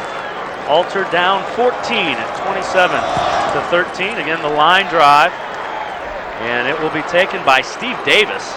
And he's brought down, nice tackle. Making the play for the Knights, Colin Boucher, or Boucher rather. And he will be brought down at the 30 or 26-yard line. You know, Davis, you know, coming up, you know, just fielding the ball, nothing really going there. And what I like to see Alter do is play a little bit more zone defense in the secondary, because Steubenville hasn't really hurt them running the football, so why not back out a little bit, change up defensively, and really kind of zone cover, you know, the receiver, so make it a little bit tougher for the quarterback to get the ball in there. There again, it looks like Colares may be audibling at the line of scrimmage. Play fake, pressured from behind. Colares has room to run. 35 out of bounds, but he picks up 10 yards and a first down as he gets out to the 36. They kind of jumped the route. He wanted to get it to Bogard, who had man-to-man coverage. Yeah, the play wasn't there. You know, as you can see, pump fakes and comes around, but the awareness to just pull the ball down, don't try to force anything that's not there, and just get all you can. Line up again, move the chains because he picked up 10 yards. You know, now you can just go back, regroup, and call another play. 1st and 10 from the 36-yard line. Twin receivers to the top of the screen. McGee gets the handoff, has a little bit of a seam, and he'll get across the 40 to to the 41-yard line. Nice pickup on first down by Tamawi McGee. Switch it up a little bit, hand it off to the running back McGee up the middle. But again, Alter, now you have to figure out, if you want Steubenville to either run the ball or throwing it. And if I were the defensive coaching staff, I'd be like, okay, we're going to back off, and make them run the football. And then once we get a little bit closer, then we'll come back down into the 8-man front. McGee, 1,830 yards running the football for Big Red on the season. Collaros going to keep it. He's got the corner, first down, as he gets out near midfield. That's a design play. They saw something they liked around the end on the alignment, and Collaros gets the first down. Nice job by Collaros picking up, but McGee leading the way, picking up blocks, but, Collaros just doing it, taking this team on his back and just willing his team to win. He's doing a lot of things both on offense and defense, but this guy is definitely a player, and definitely will be a player on the next level in the collegiate ranks. And you see all the stickers that he has on his helmet. That'll tell you when you have to start going inside the S that you've done quite a bit your senior season. That's right. 1st and 10 from the 49.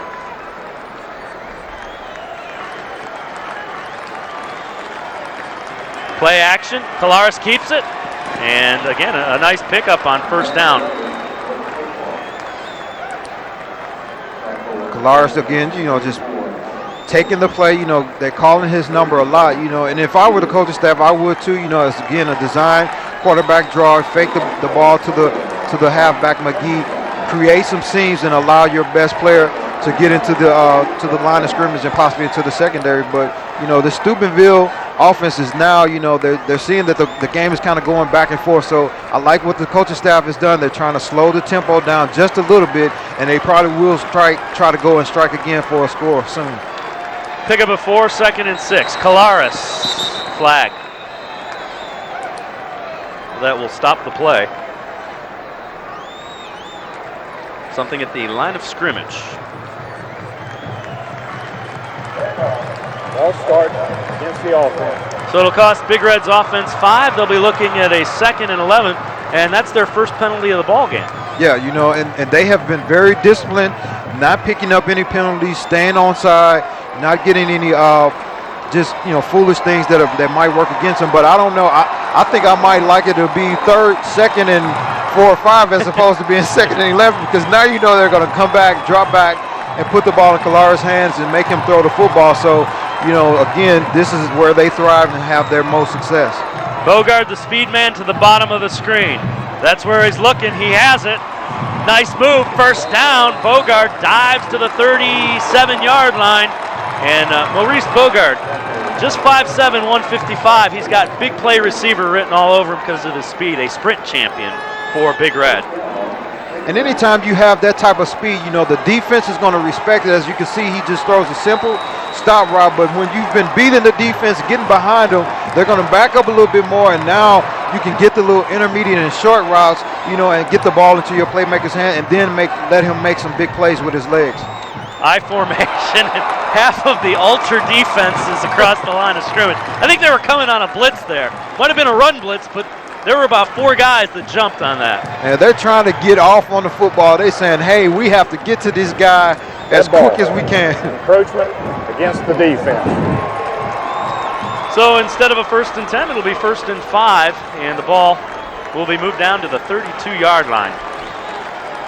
Big Red is, when you talk about the tradition and teams that have played so well, Big Red is right up near the top. McGee gets the handoff, breaks it outside. He's got the sideline, knocked out of bounds inside the 15 at the 13-yard line. McGee showing why he is the running back for this Steubenville offense, picking up a nice sizable yard. Good job of recognizing that there's nothing there, bouncing the ball to the outside. And as you can see, the speed and acceleration of McGee as he picks up a nice amount of yards, move the chains, and now they're in the run zone, getting ready to possibly score again. 19 yards on the run. It'll be 1st and 10 from the 12. And the point I was getting at, Steubenville is 53-2 in their last 55 ball games. That's unbelievable. You just, and what that does, it teaches your guys how to win. They understand little things add up. And it creates the thing perpetually every year. As a freshman, you come in and you understand what it takes to win.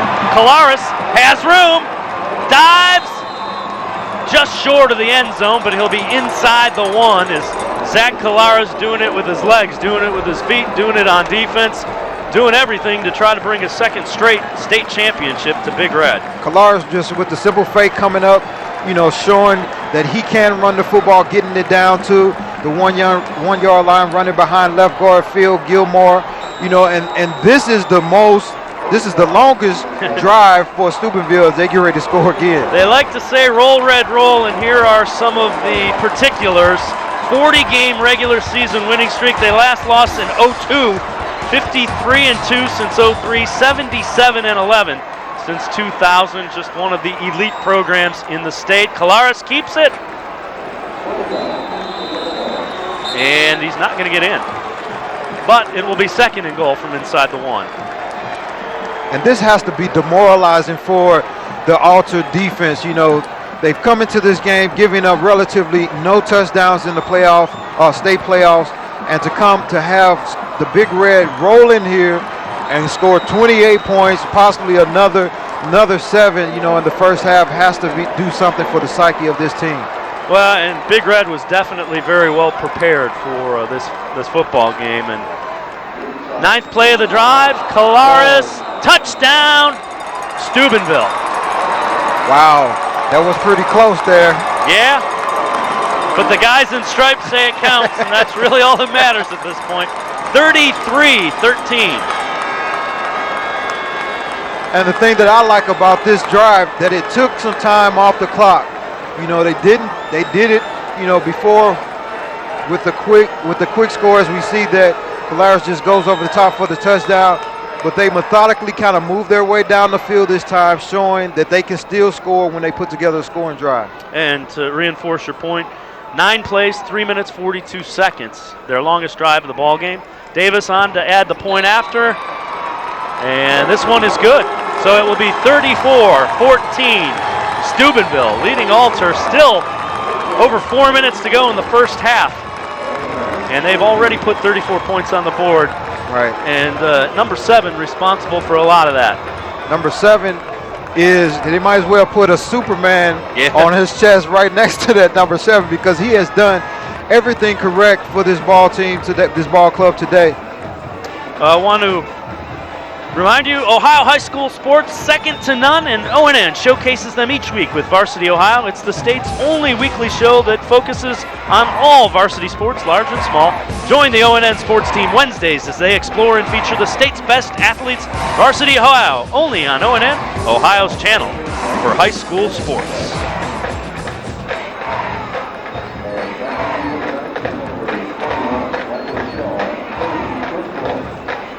Steubenville coming out with 34 points in the first half, already reaching their average, for the season. But, this game is still a long way from being over. Even though they're up, I think that they're going to have to go back. Alter's going to have to go back and try to regroup and come out and try to throw a little bit more passes to get back into this game. And again, the squib kick. And it's fielded again by Sergiu. And this time, not as much running room as a good coverage by Big Red. Butler, we mentioned 34 points, the record for most points in a Division III state championship game. 48 by Akron St. Vincent St. Mary against Washington Courthouse in 1981. That definitely within reach. Yeah, and the way that they're calling the game from the offensive side of Steubenville, they're not backing off. They're still being aggressive, throwing the ball, and also mixing it up with the run. So that is very, very attainable for this Big Red team. 1st and 10 from the 28-yard line.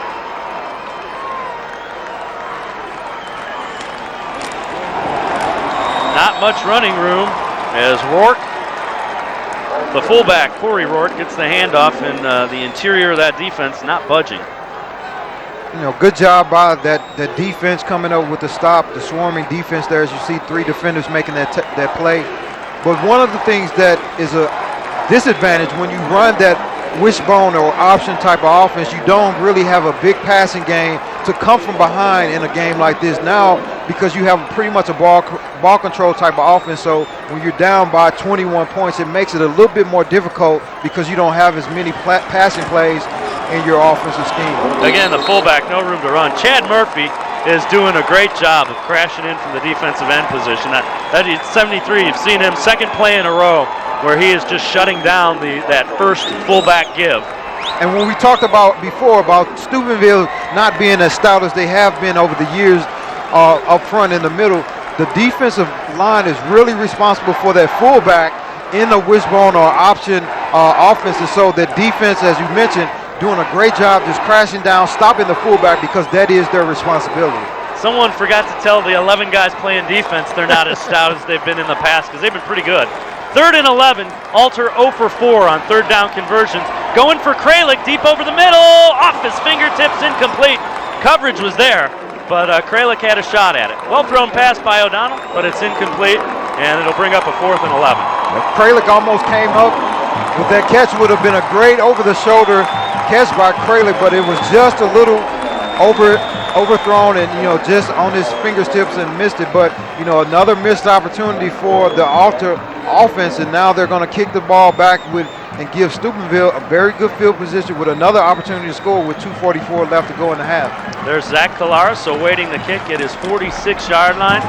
Zabecki just gets it away as Bogard pressured it, hits it midfield. It'll take a little bit of an Alter roll, but it will be down at the 46-yard line. 1st and 10 for Big Red, a 27-yard punt. Let's head down to Dan Franzak on the sidelines. Dan? All right, Dave, thanks a lot. Kettering Alter does have a girl on their team, and her name is Holly Mangold. And yes, she is the sister of former Buckeye and current New York Jets player Nick Mangold.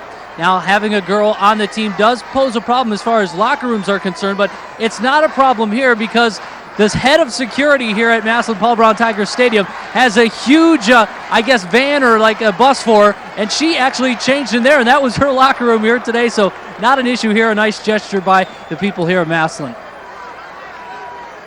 All right, Dan, we appreciate it, and Holly Mangold getting some attention, and she plays line. She's in on a lot of the kicking teams playing the offensive line, and she's a substitute guard, so good for her. Yeah, that's something that definitely is good, I'm sure, for the school. Yeah, don't discourage it. And she gets no special treatment other than she gets her own locker room, which you would expect. Right, and I had a fortunate opportunity back in St. Louis to coach a high school team that had a girl on the team, and it was quite amazing to see the team really treat her no differently than any other player on the team. 2nd down and 7 from the 49-yard line. Pick up a 3 on 1st down. So Kalaris back to the air. Pump fake to Bogard, and now pressure and brought down from behind. And there he is again, Casey Siggins doing a nice job from his defensive end position. I know Steubenville's put up 34 points, but Siggins has been after it all game long. Yeah, that's a good job by Siggins getting the sack, but again, credit that defensive secondary of Tony Lima covering Bogard in the defensive downfield and defensive backfield, not allowing the quarterback to get to his receiver. But again, Siggins is coming up with a big play, showing why he is one of the leaders of this outstanding defense. 3rd down and 16 as we approach a minute and 10 remaining in the first half. And Zach Kalaris going to let the clock tick a little bit, and then we'll call a timeout with 1 second left on the play clock, 1:06 on the game clock. Timeout on the field. As Steubenville now looking at a 3rd down and 16. And as quick as they've been able to score before, I'm not surprised, to them taking the timeout, saying, okay, let's try to get a play design. Want to remind you can make the memories of this game last forever and keep the championship experience alive. You can order your copy of today's game exclusively from GameTapes.com. Just $19.99, plus the best games from our weekly big games and past championship games also available. Just visit GameTapes.com and order them today. And I imagine quite a few copies will be flying out to Steubenville because this has been an outstanding performance, at least in the first 23 minutes of it. Yeah, I think a lot of copies will be ordered, like you said, because this team has come up with a lot of big plays and a lot of highlight plays, that a lot of people like to see. So, look for them to try to do something here that they've done before in the past by getting the ball to their playmakers with a minute to go. 4 wide receivers set. A little bit of a spread look for Big Red. Bogart is the inside slot man, and it looks like he has man-on-man coverage. Safety up to the other side of the field. Kolaris looking for Bogart over the middle, picked off. Route was jumped. A nice job by Alex Pace down the sidelines, cuts it up at the 20. Alex Pace breaks the tackle at the 10, and he gets inside the 5 to the 4-yard line. Alex Pace, playing possum, came from the other side of the field underneath the route. 56 yards on the return. Big play by Alex Pace, giving his team another momentum shifter going into the second half. You can see the quarterback just throws the ball, and Pace just comes over, playing the quarterback size, reads the slant route to Bogart and makes an outstanding catch and interception and swings the momentum going into this halftime for his team and giving them another opportunity to score to cut into the lead. And Brandon Fry makes the tackle after the interception return of 54 yards by Alex Pace. A big play for the night defense. 52 seconds remaining. Handoff goes to Rourke, and Rourke is pushed back as Chris Rourke will pick up a couple. It'll be 2nd and goal. Alter with all 3 timeouts. And they use one right now. 43 seconds remaining. And David, if Alter can come up and go into this, if they can go in and score, this would be a very, very big plus for them because they haven't really played well, but being only 14 down would be a plus for them. Coming up in a few minutes, our halftime show. Join Dan DeCrow along with JJ from JJ Huddle and Jerry Radzinski for the Championship Game Day halftime show. They'll have highlights, insight, analysis of today's game, all coming up at half, live from the shadows of the Pro Football Hall of Fame over in Canton. And down at Fawcett Stadium, they're getting ready for the Division I championship. Should be another good one. Hilliard Davidson and Mentor getting ready to face off. And they cheer for the yellow football team. That would be the Alter Knights. And you're right, Butler, would be a huge lift. You can go in, if you can go into halftime down only 14, given all the big plays Steubenville has had, you got to feel pretty good if you're Alter. And they will allow them to go in, with some momentum and say, hey, even though we have played, haven't played our best defensively this first half, let's go out and play the way we know we can, and we're only 2 scores into tying this game up. 2nd and goal from the 3. Rourke again, touchdown. Alter Chris Rourke found a seam, dove through it. His 13th touchdown of the year will make it 34-19 Steubenville. Chris Rourke going into the end zone again behind the blocking of right guard Evan Neff, doing a good job just powering his way in. And now, the Alter team has to feel good about itself going in, to this halftime with picking up a score, giving them another opportunity to come back and possibly play a little bit better to get back into this ball game. Steubenville, two turnovers have led to 14 points. Sebecki's point after is good, so it will be a 14-point lead for Steubenville. 34-20 over Alter, 39 seconds remaining. As Knight fans have to feel pretty good about what's transpired the last minute and a half here in Massillon. Yeah, I'm sure that they are excited, even though the scoreboard doesn't show it, but, there are two plays away from just tying this ball game up. And, the thing that Steubenville has to be aware of, you cannot create turnovers in a big ball game and against a good team, because now you have pretty much allowed them to come back into the football game and be having an opportunity to get some momentum and feel good about themselves in the halftime.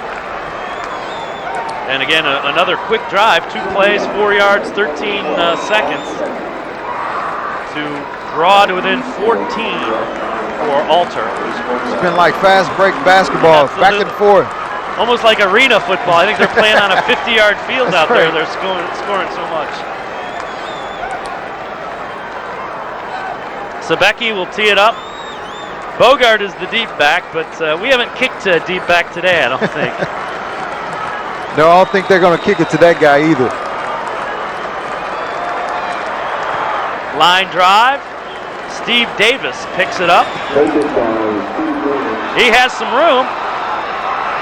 Gets the corner and then will be run out of bounds at the 37. Some late action there as coach got run over on the sidelines. Got to keep your head on the swivel, coach.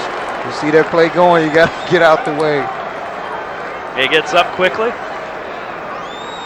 It's almost like the Joe Paterno incident. Dangerous treading down those sidelines. Yes.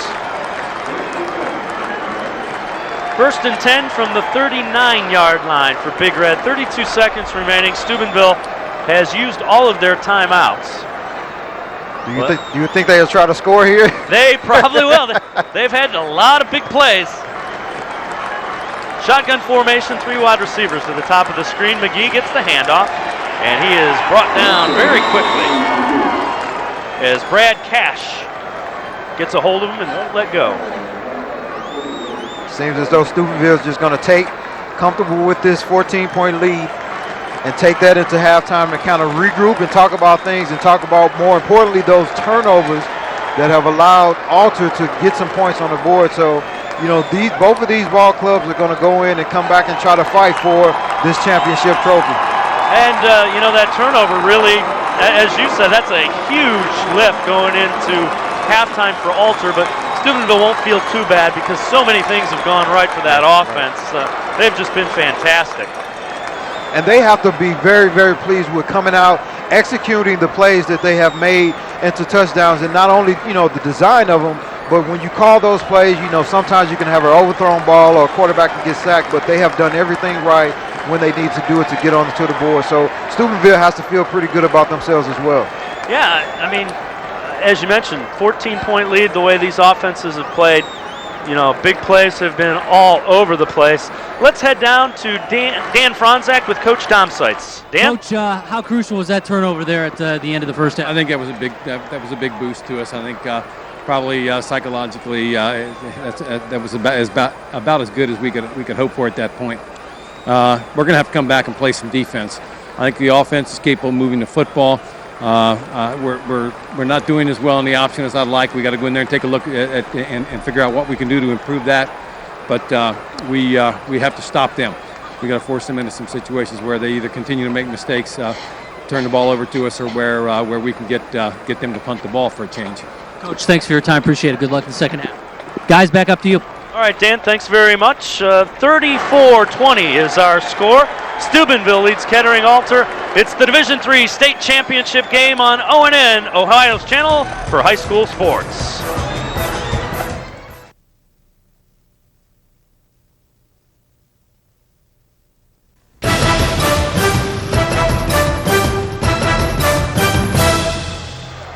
Welcome back to Massillon's Paul Brown Tiger Stadium, the Division III State Championship game. 34-20, Steubenville leading Kettering Alter. Let's head down to the sidelines where Dan Franzak has a special guest from the OHSAA. Dan? Yes, my special guest today, the Assistant Commissioner of the Ohio High School Athletic Association, Mr. Henry Zabordiak, who's actually in charge of officiating as well and actually does a little of officiating himself. I saw you at the Notre Dame USC game. How was that? That was great. Big Ten crew went out there, worked the game, and got out of town alive. Got a little TV time there, too. You look pretty good, man. A little bit. We paid them off. Hey, I want to ask you about the officials. I know you're in charge of them. How do you select them? We have a process where we use input from coaches, ADs, assigners, local associations, and then observers, and we get as much information as we can and select those people to work the state championship games. And you can't repeat from year to year, so next year will be a completely different group of guys. You have seen instant replay this year with the Big Ten. You know it's in the NFL as well. Might we see it in the high school level? Well, right now, Minnesota uses a replay in ice hockey and basketball. You're kidding me. No, and we've toyed around. Maybe we should be the first to use it in football. You do it on ONN. Why not? That's right. We could use you. We can guys. help you out. That's right. That'd be kind of neat, wouldn't it? It is, and you know the big thing is this is very important all year long, but it's a really big game for these kids and coaches, and if we could use a little television help to get it right, then that's what we ought to do. I'll work on it with you, all right? Okay. You and I will do it. Hey, It's how a about deal. these fans here? This is amazing. I know Steubenville was here last year, but just fantastic. Kettering Alter, just the same. This is probably the biggest one yet. I think it is. Steubenville obviously loves their football over there, and Alter, they followed their team all year very, very well. So this is a great crowd, a lot of electricity. Great weekend. You guys always do a great job. How hard is it for you guys behind the scenes to put this all together? It's a lot easier having great managers like Tim Ridgely here and Tom Brabson over at Canton. We work on this basically all year long, along with the other few sports that we do. But You're just a couple. yeah, but it's a little bit of work, and the smoother it goes, the less work people think goes into it. Obviously, it's the other way around. You get to go to a bowl game real quick? We don't know yet. We'll know Monday. All right, well, good luck. I appreciate it. Henry Zaborniak, everybody. Back to you guys. All right, Dan, we appreciate it. Halftime of the Division III state championship game, 34-20. Steubenville leading Kettering Alter. Big Red just 24 minutes away from going back-to-back as state champs and winning their 30th in a row. Division III state championship game on ONN.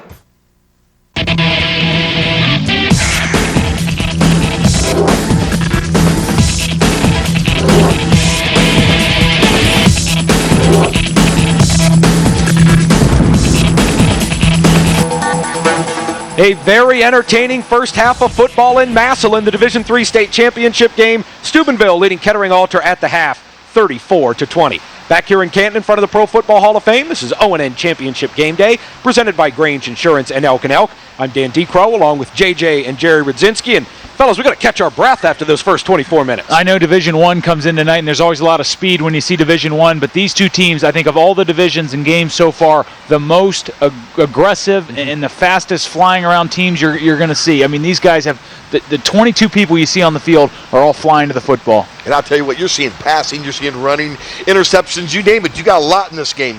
But I never dreamed we'd see 54 points or so in the first half alone. These two teams are just burning up the turf there at Paul Brown Tiger Stadium. A lot of scoring, and it started immediately on Steubenville's very first possession of the contest. Big Reds, outstanding All-Ohio quarterback Zach Kalaris going deep to Maurice Bogard, who gets tripped up, finally goes down at the 9. Kalaris would get Big Red into the end zone a couple plays later. 8-yard touchdown pass to Maurice Bogard, 7-0 Steubenville. Alter tried to counter, but Jerry, quarterback Steve O'Donnell, makes a mistake. Well, 3rd and long, Alter likes to just be, running the football. 3rd and long, you got to have him throw the ball. Nice interception here. He takes it to the opposite sidelines. You usually take it to the near sidelines, but he gets some nice yardage on that return. Steve Davis taking it all the way back to the 21, and then Big Red gets right back to the end zone. Zach Kalaris to Anthony Gossett, 14-0 Steubenville. Here's a big play in this game. On 3rd and 16, Kalaris hits Steve Davis, who has a first down. He may have been down, but the play was ruled a fumble. Jeff Lauman scoops it up, takes it back to the 13-yard line, and it leads to Kettering Alter's first score of the game. Steve O'Donnell gets into the end zone on the sneak. Big Red's lead cut in half at 14-7. Steubenville goes right back at it. Again, it's Kalaris through the air, and again, it's Steve Davis on the receiving end. Yeah, I tell you, he was wide open on that left sideline. This is how you answer touchdowns with a touchdown of your own. 57 yards on that play, and it sets up a Zach Kalaris touchdown. It is 21-7 Steubenville.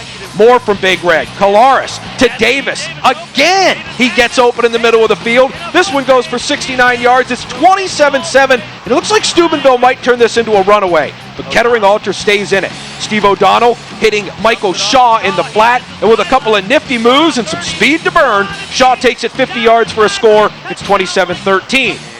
Back comes Steubenville on 2nd and goal. It's Kalaris getting into the end zone on the rushing touchdown. But just before half, Jerry, another huge defensive play for Alter. Someone had to step up and make a play, and they got it done on the defensive side of the ball. They picked this off, and Alex just doesn't want to go down. Look at number 34, rumbling. He's going to fight for that end zone. Doesn't get in there, but a big play. Sets up a Chris Rourke touchdown in the final minute of the first half, and that brings us to where our score stands at intermission. Steubenville leading Kettering Alter 34-20. This Kettering Alter defense, 7 shutouts and its 14 wins.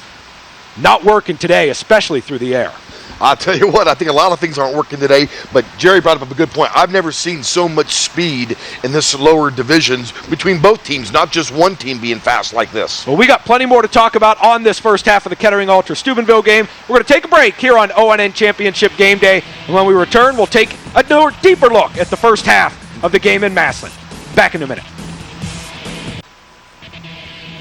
Canton is gearing up tonight for the final game of the weekend of champions, the Division I encounter between Hilliard-Davidson and Menor. But right now, it is halftime of the Division III contest in Steubenville. Kettering Alter and Steubenville 34-20. Now, last week in the state semifinal win over Aurora, Zach Kalaros threw 6 touchdown passes.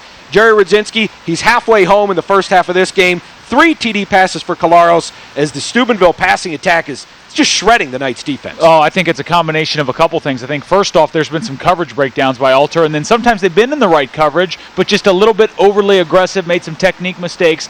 But the large majority of it is just Steubenville's speed, and they're protecting Collaros, and he is delivering that ball downfield. In this pregame show, we hyped up Collaros. We talked about how good he is. Well, he's better than the hype. Oh, he's what we're proven seeing it. is something amazing out there. Absolutely. The Kettering Alter offense really hasn't been able to get a whole lot going. 2 of the 3 touchdowns set up by turnovers, long returns off a fumble and interception. What's it going to take to get this wishbone attack really starting to grind? They've been going to that fullback, and it hasn't been working. Corey Rourke thus far has been bottled up. Throughout the playoffs, he was very successful, but it's obvious Coach Reno said, let's take away the fullback. If that fullback's ripping them off for 8, 10-yard gains, they don't have a chance to stop him. But they've taken away the fullback, so look for them to make some adjustments. And I think Coach Domsite said, we feel like we can move the ball on offense. Michael Shaw and his Corey Rourke's older brother, Chris, they've had some success. They got to get the ball to him.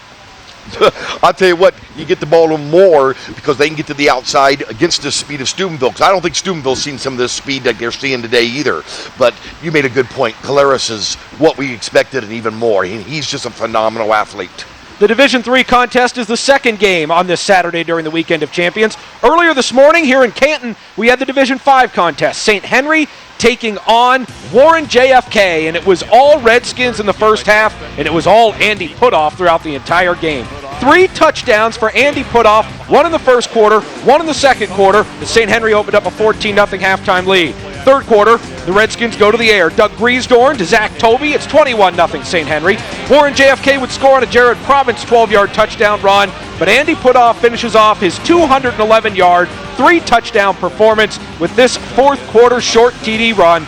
Warren JFK falls to St. Henry 28-7 for the Redskins. It is state championship number 6 in the school's glorious history. Well, we're going to be getting back out to Massillon in just a moment. Second half of Steubenville Kettering Alter. Quick final thoughts, guys. What is Kettering Alter going to need to do to keep this game close? Well, I think we'll just stop the passing attack. They seem to be rushing a lot, of blitzing a lot, and they're not getting. Somehow they've got to get to Collaros and just disrupt his game. Yeah, it comes down to the pass defense, whether it's more pressure, whether it's better coverage. I mean, somehow they got to find a way to stop Zach Collaros and those wide receivers for Steubenville. That's a special offense. They're going to need to make some plays, some turnovers, some sacks, some tackles for loss, some things like that to get their offense the ball to get back in this game. Second half's coming up. We're going to get you back out to Massillon here on O&A.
Steubenville will kick it. Wow. So they elect to get their defense back on the field as Kettering Alter, deferred. So their defense was on the field first. Now Steubenville is going to put their defense on. Very interesting. Yeah, that's an interesting strategy, but hey, it whatever works for you, but again, they might be thinking if we kick the ball out and get them pinned down, in their end of the field, play good defense, and come out and get good field position on the turnover of downs. Davis kicks it, and it'll be Shaw on a bounce from his 20. Michael Shaw breaks a tackle and brought down at the 24-yard line. Nice tackle on special teams again. And I think again too, Dave, when you look at the momentum that Alter had going into the halftime break, they elected Steubenville elected to kick the ball off, but you don't want that defense coming out with all that energy, being pumped up, against your offense. So maybe that was the thinking from the coaching staff, like, well, hey, let's take the sting out of them because we know their defense is anxious to get back on the field. So it'll be 1st and 10 from the 24-yard line for the Alter Knights, down 14. O'Donnell pitches it out to Chris Rourke. Nice job of running with them by Anthony Gossett, but a good pickup on 1st down by Chris Rourke. Nice pickup by Rourke. As you can see here, O'Donnell just faking getting the ball out on the pitch to Rourke, but again, at the top of your screen, you don't really see it. It's Kralik making an outstanding block, which allows that edge on the perimeter to be open for Rourke to pick up 7 yards. So it'll be 2nd down and 3 for the Knights. From the 31-yard line, Shaw breaks the bone. O'Donnell keeps it. He's in the secondary. O'Donnell, 45, run down from behind at the 49-yard line. And that's the first time we've really seen him get in the free. Yes, O'Donnell showing that he is a threat as well, and it's a good adjustment by the Alter coaching staff by allowing him to get into this game plan.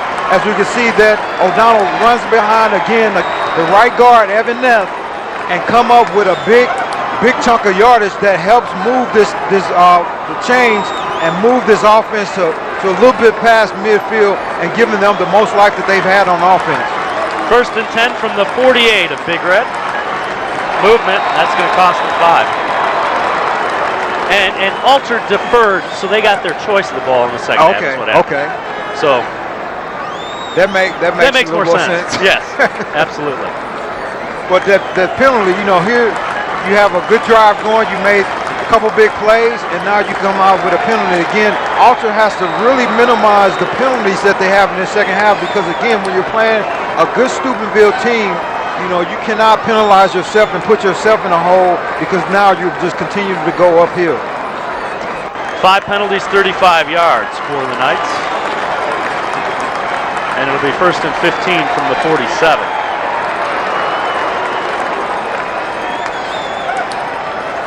O'Donnell turns it upfield into the secondary again. Brought down from behind by Markakis, but not till he gets to the 43-yard line. And O'Donnell doing a nice job in the first possession here of the second half. Now we're seeing O'Donnell emerge as a threat in this triple option offense. And the thing that we talked about from the onset is that Steubenville is not used to seeing this offense. They haven't seen an offense like this in, like we said, over 20 years. So now they were shutting down the fullback and they were getting a couple plays on the outside, but now the triple threat of the quarterback running the football is coming into play, and Alter is taking advantage of it. So it'll be 2nd down and 4 after the 6-yard pickup by O'Donnell. Shaw gets it. He has a seam. 30, 20, cuts back at the 10. Michael Shaw takes it into the end zone. 42 yards for the touchdown, and now it is a point after from being just a 7-point ball game. Wow. Big play. As we can see here, just a cross buck. And Shaw gets the ball and shows great acceleration and great vision. As you can see here, him just break away and cut back for the score. But that's a great job by the left tackle and the left guard, Jeff Reeves and Evan Johnson, opening up a huge hole for Michael Shaw to show his abilities with the running the football. Sebecki's point after is right down the middle. 34-27 is now the score. Let's head down to the third person in our broadcast team, Dan Franzek on the sidelines. Dan? Yeah, how about that O'Donnell as a quarterback? Not your customary quarterback, especially at this level. I know it's Division III, but this is a big-time school. Get these numbers, 5'10", only 150 pounds. Yeah, he takes a beating in this wishbone offense. Get this. Well, he's had bruised ribs, a hyperextended elbow, sprained knee ligaments, etc., etc. This guy gets banged up. He's like the Energizer Bunny. He just keeps going, guys. He's pretty good out there, obviously, on that drive leading the way. Absolutely, Dan, and he feels a whole lot better. Those injuries feel a lot better when you get into the end zone and make it a 7-point ball game. Yes, and when you go back and you look at the turnover that Alter got going into to the end of the first half, it really built the momentum for them to come out, get the ball first, and go down and score, because now Now it's a one possession ball game, and the turnover was huge, as we saw the coach even mention, huge for them coming in, and now they have just pretty much scored 14 back-to-back points. 4 plays, you saw the yardage, 224. Time elapsed on the touchdown drive to make it a one-score ball game. And, you know, Coach Domsight's deferring and getting the ball first in the second half also pays off after that turnover as well. Bogard picks it up at the 1. And a nice tackle on special teams. Making the big play for the Knights, Chris Borland. Back inside the 5. Borland with a huge special teams play on the speedy Bogard. You can see Bogard should have probably let that one go into the end zone. He fields it at the 1, and that allows the special teams unit to come down and make an outstanding play inside the 5-yard line. And now you kind of feel the momentum shifting to Alter as they have this Steubenville offense backed up inside their own territory. Handoff goes to McGee, and the Knights defense is swarming. There's 4 or 5 guys around the ball. And this is the position that you want to be in if you're a defense, especially if you have prided yourself as being a very aggressive and tough defensive team. You want to have the offense backed up because they're a little on their heels, and there's not a lot that they will really feel comfortable in doing, being backed up in their own part of the territory. Ben Gearman there on the initial hit. Pickup of just 1, so it's 2nd and 9.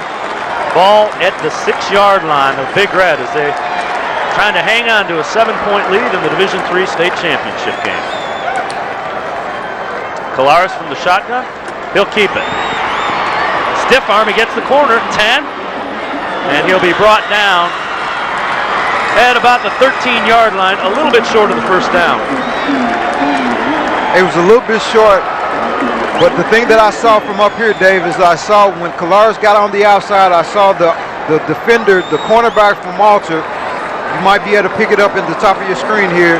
He just does an outstanding job just shuffling, turning the ball back into the defense, and that's, again, a good sign of an outstanding defense. It was Tony Lima that did that job. 3rd down and 2. Ball at the 13.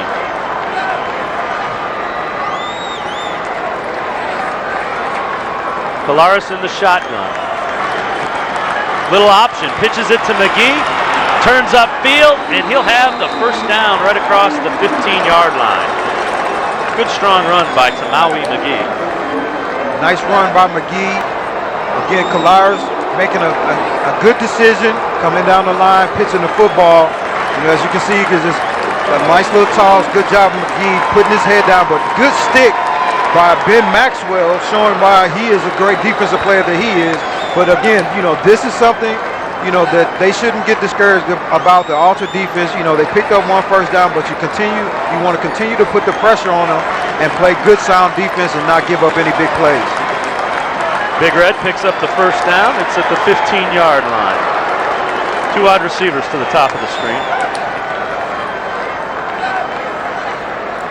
Kolaris, a quick drop. Had time, and then he gets sacked. Hank Keithley getting back there to get the sack all the way back to the 7-yard line. Yeah, that's a big play by Hank coming back. As you can see, he looks for his receiver, but he just doesn't have enough time as the defensive Alter comes through with a big play and a sack. And again, now we're seeing this defense that we talk so much about that have shut so many opponents out in this state playoff series. But now this is a big 3rd down, a big second down for this defense. 2nd down and 18 after the loss of 8. Shotgun formation. Bogard to the top of the screen. He's looking for Vogel, deflected. Siggins at the line of scrimmage. Casey Siggins has played an outstanding game from that defensive end position. He got a big hand on it, 3rd and 18. Yeah, Siggins is doing what you always teach a defensive end or any defensive lineman, and when you go into the pass rush and you can't get to the defender, you just put your hands up, because then you will have an opportunity to tip the ball as Siggins did, which is just as important as getting a sack or getting pressure on the quarterback. So now the Big Red offense backed up to their 7-yard line, 3rd and 18. Spread look. Kolaris looking for his tight end, incomplete. Gossett didn't get his head back around, got hit kind of in the legs. Yeah, Gossett could have came up with that play and moved the chains for Steubenville, but he dropped it, failed conversion on third down, and again, now you can just see that this momentum is just shifting towards Alter. Now they'll get the ball back before their offense in very, very good field position. Jeff Lauman awaiting the punt, and he will line up at the 38-yard line of Steubenville. Davis to kick it away. He's awaiting the snap 5 yards deep in his end zone. Line drive. Hits at the 29, takes a Steubenville bounce, and it will be down at the 44-yard line of Big Red. 37-yard punt. 34-7, Steubenville leading, 6:21 to go. The Division III state championship game on ONN. Welcome back to Massillon's Paul Brown Tiger Stadium. And what a Division III state championship game as Big Red got out to a pretty big lead. Alter scored once on a turnover right before the half, took the first drive of the second half, got it back in the end zone, back down to a 7-point lead. And boy, the guy making decisions on that offense, O'Donnell, has done a nice job in keeping this offense rolling. Steve O'Donnell will keep it, and Markakis gets a leg and won't let go. Pick up a couple. Nice job by Markakis there, stopping O'Donnell, because again, he had another big hole, as you can see there, so that's a very, very fine job of just making that sure tackle, maintaining that quarterback, because again, now we're seeing in that second half, the quarterback being more of an option and being more of a threat for this Alter offense. Big of 2, so it's 2nd down and 8 for the Alter Knights. And 160 yards running the football, so the Wishbone's starting to get in gear. Pitch it to Shaw. Colares, nice job of pursuit, throws it for a big loss. Big advantage having Colares, an athlete of that ability, to go against a running team like this, because take a look at this play. Yeah, Colares, has that intangible thing by playing quarterback, by being able to read and decipher what's run, what's passed from that safety position, because he does it from the offensive side. So he is a tremendous athlete, and showing again, why he is, recommended as one of the top players, if not the best player in the state of Ohio. A little bit of a different look in I formation, and Corey Rourke motions out of it. Flag comes down, and boy, that could have been disastrous, as Chad Murphy was the defensive lineman who almost came up with the interception. The back didn't get his head around to see the ball thrown to, but it's going to come back as a penalty. Illegal shift against the offense. And an illegal shift. Had a couple of guys moving at the same time. Acceptable in the CFL, not in any games here in the States. Yeah, they were lucky not to have that intercepted there. Hit him in the face mask. Right in the face mask, but it looked like the timing was a little bit off. The back was a little further out than what they would like to have been for that particular play, but well, because of the incomplete pass, Big Red will decline it, and it'll be 4th and 12 in a punting situation for the Knights. And O'Donnell wants a little bit of an explanation. Yeah, because now he can go back to the sideline and kind of give his team what the referee said the penalty was, so that next time they call that play, that same thing won't occur. Sabecki, a line drive, trying to kick it out of bounds, and he'll do just that. Ball will be spotted at the 20-yard line. Big Red will have it 1st and 10 from their own 20.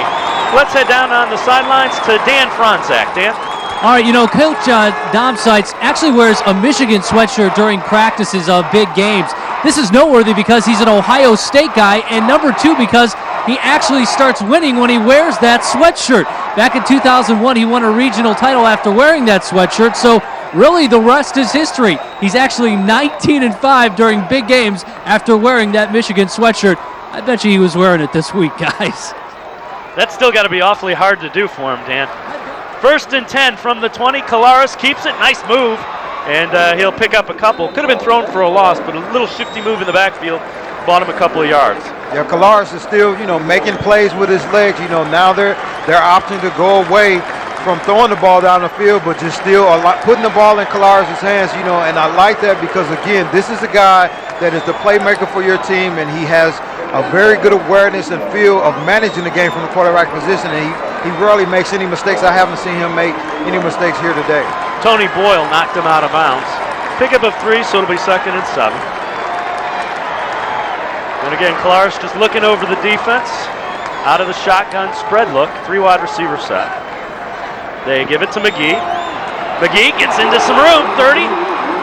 And he'll be brought down at the 32-yard line, but he picks up a first down. A nice run by Tamawi McGee. Yeah, McGee getting a very, very good push by that center, Sean Campbell, up the middle of the field. But McGee, again, showing flashes of greatness, you know, with good quickness, good vision, finding the small hole, you know, in the defense and exploiting it for a nice gain. So McGee has done, you know, has kept that balance. You know, it's kind of that X factor. You know, keep the balance. You know, for Steubenville. You know, because as they continue to throw the ball, they also run it as well. Special mention, All-State in Division III. Spread look and sacked, running him down from behind. Casey Siggins. We have called his name all game long from that defensive end position. Didn't buy the fake and just got after the quarterback. Casey Siggins showing that he's an outstanding player, you know, and to be able to control and to corral the quarterback, you know, for Steubenville, he has, you know, shown that he's a fine athlete and a fine defender. But like you said, Dave, we've been calling his name all game, you know, and he has to continue to play well and get pressure on Kolaris in order for his team and his defense to do well. And I see that. He tried to strip the ball from Kolaris. Heads up play by the quarterback to tuck it under and keep that ball in possession of Big Red. 2nd and 15. Shotgun formation. They'll give it to McGee. And this time the hole is filled by Ben Maxwell. The defensive player of the year in Division III comes up, makes a big hit. Yeah, with Maxwell and Siggins on the outside, you know, these guys, you know, have 2 very, very good players, defensive players, as we see Maxwell come up and make the big stop. But these 2 guys have played pretty well in this game, and they're going to have to continue to make plays for this defense and try to force some turnovers to get the ball back for their offense. 3rd and 9 from the 33-yard line. You see time remaining, 3rd quarter. Fumble. Kolaris, presence of mind to pick it up, but a big loss back inside the 30 to the 28. It'll bring up a punting situation for Steubenville as Alter's defense getting tough in the second half. And it's like we're almost seeing a different Alter defense coming out in the second half as we see that Kolaris just loses the handle there on the snap. But now Alter is priding themselves on this defense, coming up, making sacks, making plays, and getting the ball back for the offense, which they have to do more of if they're going to win this game and get some more scores. 10 total yards in the 3rd quarter. 9 plays. And the kick. And it will be down right at the 40-yard line. Good coverage. It's hung it up, and Jeremy Banks down to cover it. Want to remind you, the Grange Insurance Sports Site. More scores, highlights, and analysis than any place else in Ohio. Track the games from your backyard and across the state every week. The Grange Insurance Sports Site returning in January every Friday night on ONN, Ohio's channel for high school sports. And after that wicked pace in the first half of football, this has calmed down and settled into quite a Division III championship game. O'Donnell pitches it. Rourke going to throw it. Looking for Kralik, and it's well covered by Kolaris and almost intercepted. Yeah, Kolaris doing a good job covering on that play, not going for the play fake. And again, as you can see here, the toss and then the pass, but almost intercepted by Kolaris. But again, when you talk about the intangibles of a quarterback playing that safety position, he can read those different things that an ordinary safety may not be able to read because he is a quarterback, and he can go through that progression of seeing plays develop before they even happen. 2nd and 10 from the 41-yard line. Wishbone formation. Shaw breaks out of the bone. Option. O'Donnell has room. A big hit, but he spins off it and gains an extra couple yards as DiCarlantonio came up and put the big pop on him. But O'Donnell bounces right back up. Yeah, O'Donnell, as you can see here, just taking that option, taking a big hit, but showing why he is, as Dan called him, the Energizer Bunny, coming back from all those different injuries. But he has been the guy for this Alter offense this second half, and again, credit their coaching staff for making that adjustment, getting the ball into their quarterback's hands, and letting him make some plays for them. 6 carries, 44 yards for O'Donnell, predominantly here in the second half. 3rd down and 3. Again, they motion Shaw out. O'Donnell keeps it, spins, dives forward, going to be close. Right about where he needed to go. It'd be an interesting measurement here. Yeah, it's very close. It looked like he might have it from here, but again, McDonald is the guy. He takes another hit and spins off and just lunges forward for what appears to be a first down, for this offense. And this would be a very, very big conversion for them as they want to continue to control this ball and control and move the chains and try to get some type of points on the board. And it is a first down.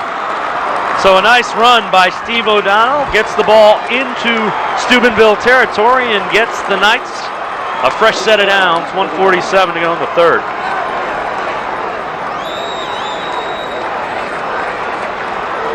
And Steve O'Donnell has been, pretty consistent. He made that one interception, that one ill-advised throw, but ever since then he's come up and he's made some good runs and helped his team try to get back into this game. They give it to Shaw, finds a little bit of a seam, still on his feet, ball comes loose, recovered by Alter. Gossett ripped the ball free, but a heads-up play is recovering the football for Alter is Corey Drake, the center, hustling 10, 12 yards downfield. Yes, we can see Shaw here again, just bounces out, but the good strip there. That's Gossett. That's a good strip by Gossett, but Alter is lucky to recover that football. But Shaw is showing again, the power and the strength that he has as they continue to run that little lead dive play where they fake it to the fullback and give it to Shaw on a lead. And it's catching the Steubenville defense a little bit off guard because he's picked up significant yardage every time they've run their play. And give some shout out to Corey Drake, heads up as he pounces on the football. Shaw, 7 carries, 66 yards, and a touchdown. O'Donnell trying to spin free, but Tamawi McGee has something to say about that. Also coming up there is Bronco Busick, the middle linebacker, and they hem him in and throw him for a loss. The Steubenville Big Red defense now has had enough of McDonald making those plays, and they said we've had enough. And that's a good job of them pursuing to the football, staying at home, again, playing disciplined defense and corralling him for a loss on the play. 2nd down and 13 now. Ball back at the 41-yard line after the 3-yard loss. Wishbone formation again. Some movement up front by Steubenville, shifting the defensive front. They pitch it to Chris Rourke. Rourke cuts it upfield, gets inside the 35 to about the 33-yard line. And again, that brings up 3rd and much more manageable, 3rd and about 6 or 7. Nice pickup by Alter. Good play by Rourke, catching that pitch. As you can see, O'Donnell just gets it outside. And what's happening is Steubenville is putting, because O'Donnell is making plays inside the tackle, they're getting outside and making some plays on the perimeter. 34-27 our score. We'll be back for the 4th quarter from Massillon on ONN. What a difference a quarter makes. 3rd quarter, Steubenville 10 total yards, Alter 104. Big Red no passing yards as well. So it's a 3rd down and 5. Alter down 7, trying to get a fresh set of downs. Might be 4 down territory here. They pitch it out. Rourke, 30, still on his feet. He's going to get the first down. A nice run by Chris Rourke and good blocking up front by the Knights. Yes, very, very good blocking up front by that offensive line of Alter, and a nice job by Michael Shaw blocking on the perimeter, leading the way for Rourke to pick up that first down. As we take a look and see that, again, you can see that Shaw leading the way, but Rourke just powering ahead, putting his head down, getting the first down, and now we're seeing that offense do what they do best by running that wishbone and getting the ball outside on the perimeter as well, with O'Donnell running in between the tackles. 1st and 10 from the 26 of Big Red. This time it's Chris Rourke again, and he will be brought down. Nice tackle by Mike DiCarlantonio.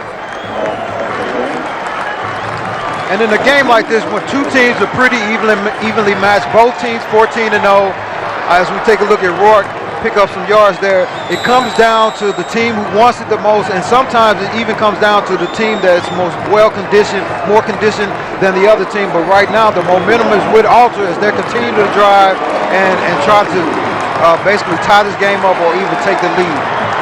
Pick up a 5, so it's 2nd and 5 for Alter. Pitch comes to Shaw. Nice job by the Big Red defense. Colares throws him for a loss. And Steve Davis really forced him into Colares' arms, and McGee there as well. Just a nice job of stringing everything out by the Big Red. Really, really fine job by the team defense. Again, as we talked about before, everybody playing their position, not trying to do too much, as we see Colares on the outside, just staying where he was and allow the play to come to him. But this is what this Big Red defense has to do, is this is a very, very big drive for them, is just maintain, stay in position, and everybody try to make your play, but don't try to do too much.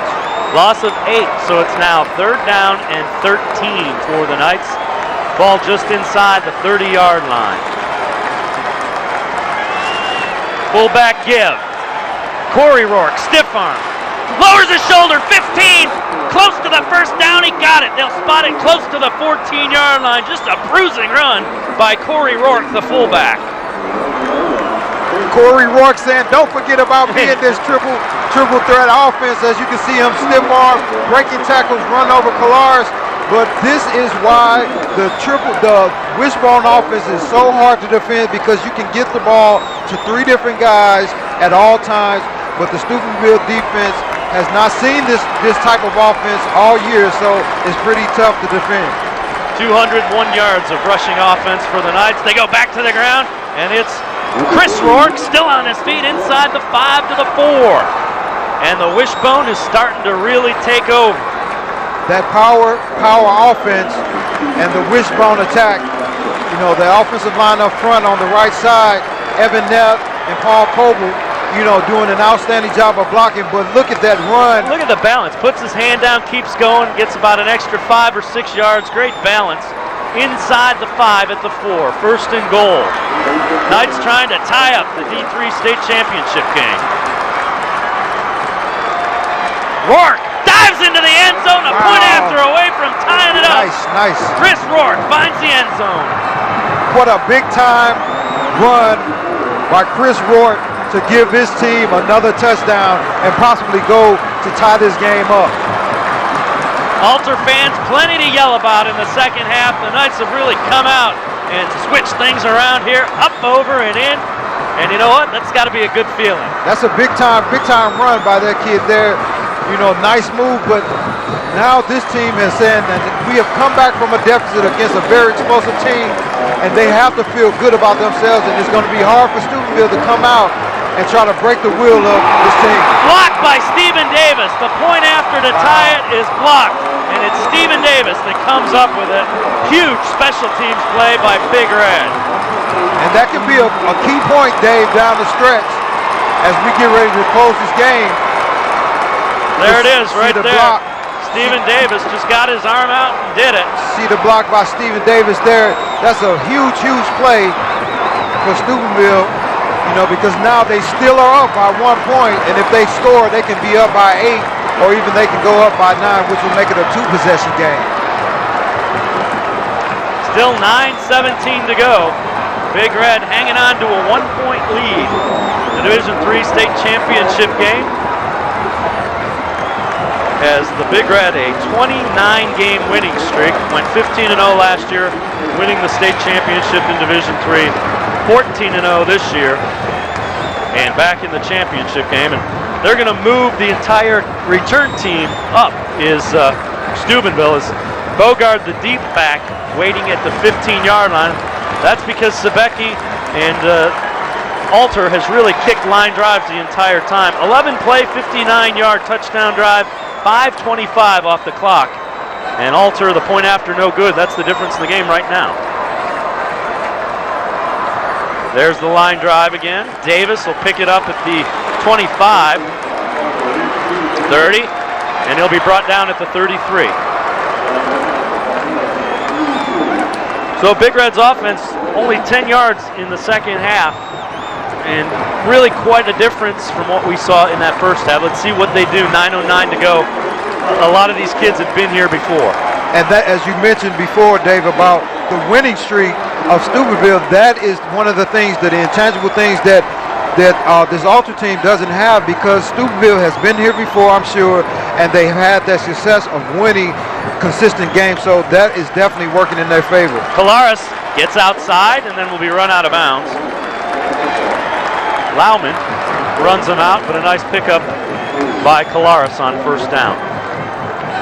And as we look at Colares there, just pick up a couple yards, that 1 point, that block extra point might come to be a very, very huge point in this game as we're going now under a little bit under 9 minutes for the fourth quarter. Now I would think that Steubenville is probably going to try to milk some of the clock, but at the same time still be aggressive. But now the clock is also a disadvantage for Alter.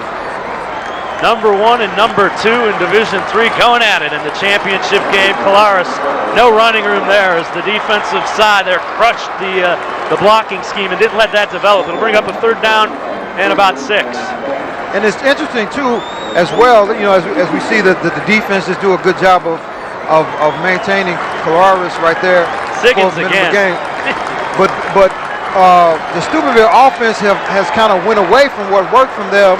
In the first half, they spread the field out, they opened it up and threw it and got it to their receiver's hand, but now they are electing to run a little bit more, which, is kind of allowing Alter to get back into this game. 3rd and 5. Key play for the Knights defense, shotgun formation. Colares keeps it, breaks the tackle, spins and picks up the first down out near the 44-yard line. Pickup of 6, he needed 5. This kid does it all. Again, you see the fake, and you can see the determination in his running. He's going to pick up that first down no matter where it is, and those are the intangible things that you can't teach. But when you have a guy of this magnitude, that has been in big games before, that has a winning streak behind him, those are the things that help give him that extra boost and give him those things that he needs to try to be successful for his team. 1st and 10 from the 44-yard line. Shotgun formation. Bogard and Vogel to the bottom of the screen, but Colares will keep it, and he'll only pick up a couple, as that interior of the Knight defense has seen that play a couple of times. They've seen it probably more times than they want to see it, but Colares again, just running with a very aggressive style, with a lot of authority, and pretty much, saying, okay, coach, put the game in my hands, and that's something that they've seen to be comfortable with, as he makes very, very smart decisions and good reads. So it'll be 2nd and 7. Bad snap, but flags come down. That'll be a line of scrimmage penalty. Snap infraction against the offense. Still 2nd. What that means is the center probably shifted the ball a little bit before he snapped it. That'll cost him 5. 2 penalties just on Big Red for 10 yards. Wow. And that's a sign of a very, very disciplined and well-coached football team, and because a team like that doesn't have the amount of success that they have without paying attention to the detail, not making mistakes and not doing things to shoot yourself in the foot. So it'll be 2nd and 12 from back at the 42-yard line. Colares.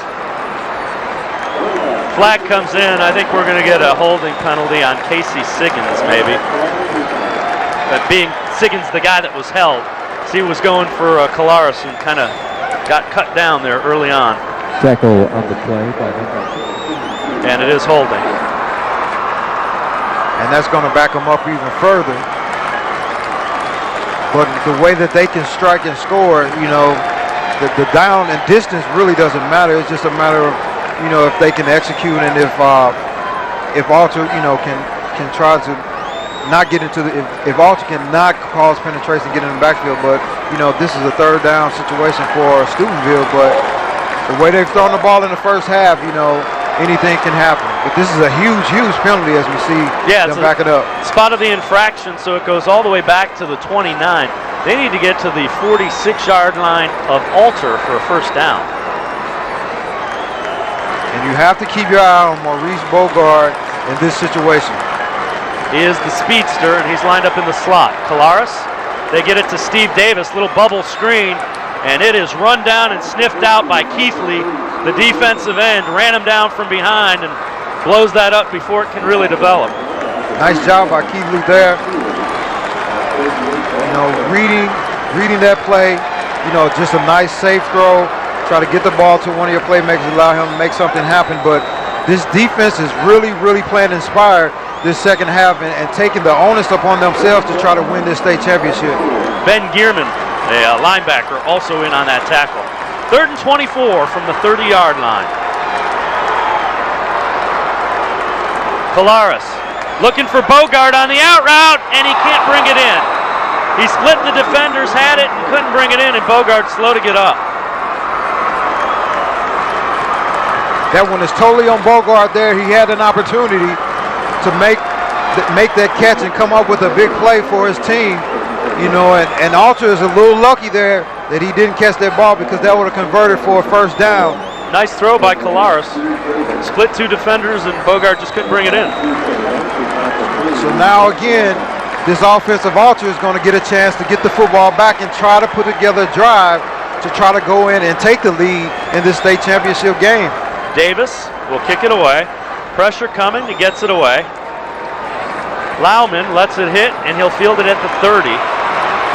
Bogard runs him down, and he's knocked out of bounds at the 39. A 40-yard kick.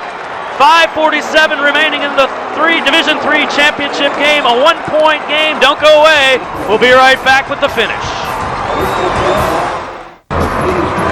Welcome back, and Alter fans are feeling it. 5:48 to go, and the Knights have scored 13 points to cut this game to a 1-point lead, and now their offense has it 1st and 10 from the 39-yard line.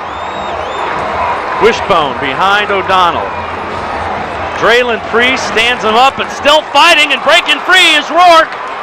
Reverses his field, cuts up field, and now he's brought down at the 36-yard line. Chris Rourke, a lot of running, but good pursuit by Steubenville. Let's head down to Dan Franzak on the sidelines. Dan? Hey guys, I don't know if fatigue is setting in for Steubenville, but it's worth noting that most of their players go both ways, as opposed to Kettering Alter, who uses the platoon system. Just a few players going both ways for them. Also, on Kettering Alter's last touchdown, they set a new record in Division III for combined score with 67 points. The previous record was 65. Guys, back to you. All right, Dan, we appreciate it. 5:05 and counting to go, a loss of only 3, so it'll be 2nd and 13. They pitch it to Shaw. The defense again forces him back in. Shaw trying to get the sidelines. Kolaris runs him down. Shaw reverses field, still on his feet. Spins, fighting, but going to be thrown again for a short loss. Wow. And that Steubenville defense is just swarming. Steubenville defense is doing a great job just maintaining their composure and still not giving up on the play. But as you can see here, you know, Shaw just reverses his field, and it looked like it was going to be thrown for a huge loss, but he comes up and continues to fight off defenders there, make a spin move, keep his balance, great balance, another spin move and fight, and keep driving for yardage. That's probably been the 2 longest running plays I've seen in this game all game. Looked like a little bit of a face mask, but went uncalled. Tyree Dunn finally got him. O'Donnell going, nice catch, little hook and ladder, but it's loose. Kralik threw it, and now Rourke picks it up and fumbles incomplete. He's going to be down before the fumble, down at the 41-yard line. Trying to do the hook and ladder as he got it to Kralik, and he wanted to get it to Rourke, but couldn't quite make connection on the lateral there. Yeah, and it looks like this last drive for Alter, I'm a little confused because it looks like they're a little desperate, you know, trying to make too much happen on all 3 of those plays instead of just running their offense, moving the chains, and still a lot of time left. So I'm a little surprised to see them be a little uncharacteristic there. Sabecki kicks it away, and Stephen Davis going to let it go over his head and let it bounce. And the Knights chasing after it, and they'll get it and down it at the 4-yard line, still going. and it's down at the 4. That's a huge, huge play in this game. You know, we always talk about the offenses and the defenses, but that play right there, putting that ball down into the 5-yard line is huge. As we can see here, it's supposed to be a hook and lateral. And the lateral never made connection there. But what about a 55-yard punt by Sebecki down at the 4? Need to remind everyone, both teams 3 timeouts, 3:16 remaining. And Alter may start thinking about using those timeouts if, in fact, they can hold on 1st or 2nd down here.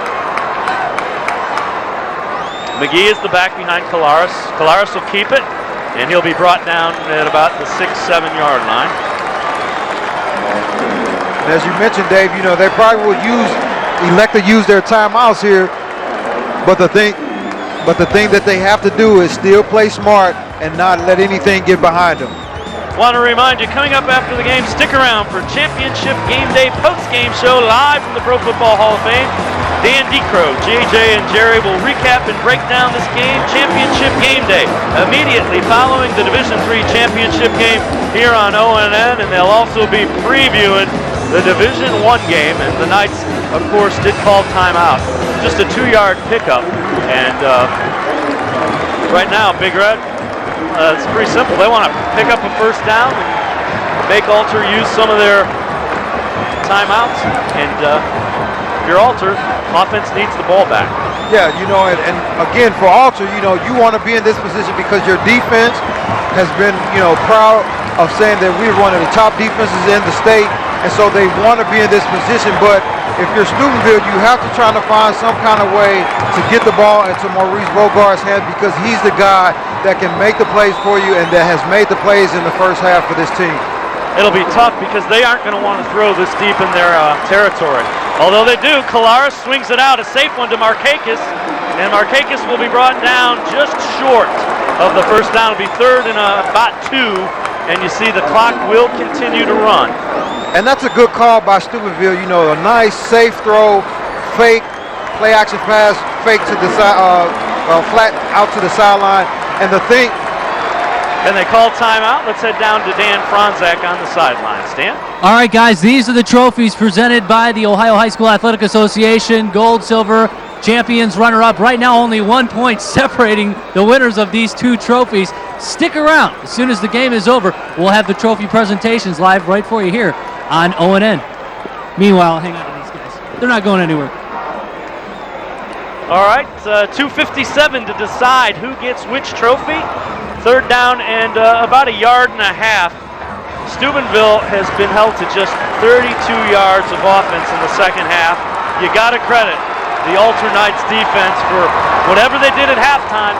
You know, they have certainly come out and held what was a very potent and big play offense for Steubenville in check in the 2nd half. 3rd and 1. They give it to McGee, and he is stopped in the backfield and thrown for a loss. Alex Pace, along with Siggins and Keithley back there, and a big play by that Knights defense, and it's Siggins again in on it. 4th down in a punting situation. Big play, as you can see Siggins there leading the charge, getting the penetration, but great team defense. And again, Dave, this is the group that you want on the field at this particular time, because now they have prided themselves on making plays, and they had just came up with a huge play for their team and giving them an opportunity to try to go in and try to score. Loss of 4 on the play. Davis will be about 4 yards deep in his end zone to kick it away. Lauman awaiting it at the 40 of Steubenville. Ball will hit at the 37. It takes a Steubenville bounce. Bogard will let it roll, and it will be down at the 47-yard line. A 38-yard kick. 2:01 to go in the 4th quarter. Want to remind you, make the memories last forever. Keep the memories from this game as well as the championship experience alive. You can order a copy of today's game exclusively from GameTapes.com, just $19.99, plus the best games from our weekly big games and past championships also available. Visit GameTapes.com and order today. 2:01 remaining. Alter couldn't have asked for much more. They have the ball, 1st and 10 from the 47 of the Big Red. Still 1 timeout left. Pretty simple. They need to get points on the board. Big Red needs their defense to come up big again. Little flea flicker play, throwing for Kralik, and it's intercepted by Stephen Davis. Stephen Davis picks it off. As they went with the little flea flicker, and Jeff Lauman threw it on the flanker reverse. Kralik couldn't get back to it. Stephen Davis comes up with a big play for Big Red. Stephen Davis seals it. As we can see here, is a reverse pass. You know, it's a little wobbly. Pass hangs up there, but Stephen Davis comes up, and this is another guy that we've been calling his name all night and has done an outstanding job for this Big Red team. And Draylon Pree put a big hit on Lauman as he threw the football, and that's kind of what made it wobble. And there's Kralik, the intended receiver, limping off. You know, but Dave, one of the two things, two last drives, I should say, for Alter have been kind of the trick plays, or the team trying to do a little bit too much. You know, they didn't stick to what they were doing, you know, running the football tackle, getting the ball on the perimeter, and using their quarterback O'Donnell. So I'm a little surprised, you know, at the last two series that they have, because they had the reverse pass, and then we saw in the series before, you know, guys just trying to do a little bit too much and make that long run play instead of just methodically going down and trying to score. Alter just one timeout, 1:54 remaining. McGee gets the handoff, and he'll get out to the 32-yard line. And again, you know, this defense is going to continue to play hard and try to stop and get a 3-and-out and get the ball back. Now, they won't have a lot of time left if they get the ball back, but they have to hold and stop this Steubenville offense and get the ball back on the turnover downs for their offense. There you see the Big Red holding on, hoping that they can have a minute 22 run off the clock and hang on to that 1-point lead that would give them back-to-back state championships. Again, Alter just one timeout remaining. Kolaris keeps it, and he will be thrown back. Ball comes loose. They say it's down. Wow. 105 and counting. This defense is continually to play hard, you know, as they try to strip the football from Kolaris there. You see, you know, they elect to put the ball in their playmaker's hands, you know, the guy that's going to make that safe play, but he appeared to be down before that football came out. But this is a big third down stop, another big down for this Alter defense as they have played stellar this second half of this championship game. 3rd and 5. The play clock is at 6, so a 22-second differential between game clock and play clock. Kolaris going to keep it, and he's going to pick up the first down. The co-offensive MVP in Division III just seals the Division III state championship game for Big Red. And a great shot as Coach gives the quarterback and MVP a hug. Back-to-back state champions, 15-0 both seasons. Very, very deserving. Kolaris has played an outstanding game, on both sides of the ball, on offense and defense, and more importantly, being the leader that he is for his team. You know, making the plays on defense, making the plays on offense, and running with the passion and the will to show that his team should be the state champions of Division III. Now they will have to snap the ball at least one more time. But this has been a very, very good game. Can't say enough about the way Alter came out the second half and played extremely well and shut down this offense. Yeah, and as we talked about, Dave, that missed extra point as they went in will be the determining factor for that their Alter team. But credit both ball clubs. You know, these are two very storied programs, and they have done an outstanding job playing a very clean, and the sportsmanship has been great, as we haven't seen anything really crazy. And you know, credit both coaching staffs. But again, Steubenville has come out and tried to establish themselves as clearly, you know, the state champions in Division III. And you know what? It's so tough to see a team fall on the short side based on something like that, because you work so hard for so long, and to have a part of the game that a lot of people take for granted a lot of times. Right, It's just a tough thing. And that's why a coach that always hones in on details. Every play is an important play because you never know what play is going to make a difference in the game. Colares takes a knee.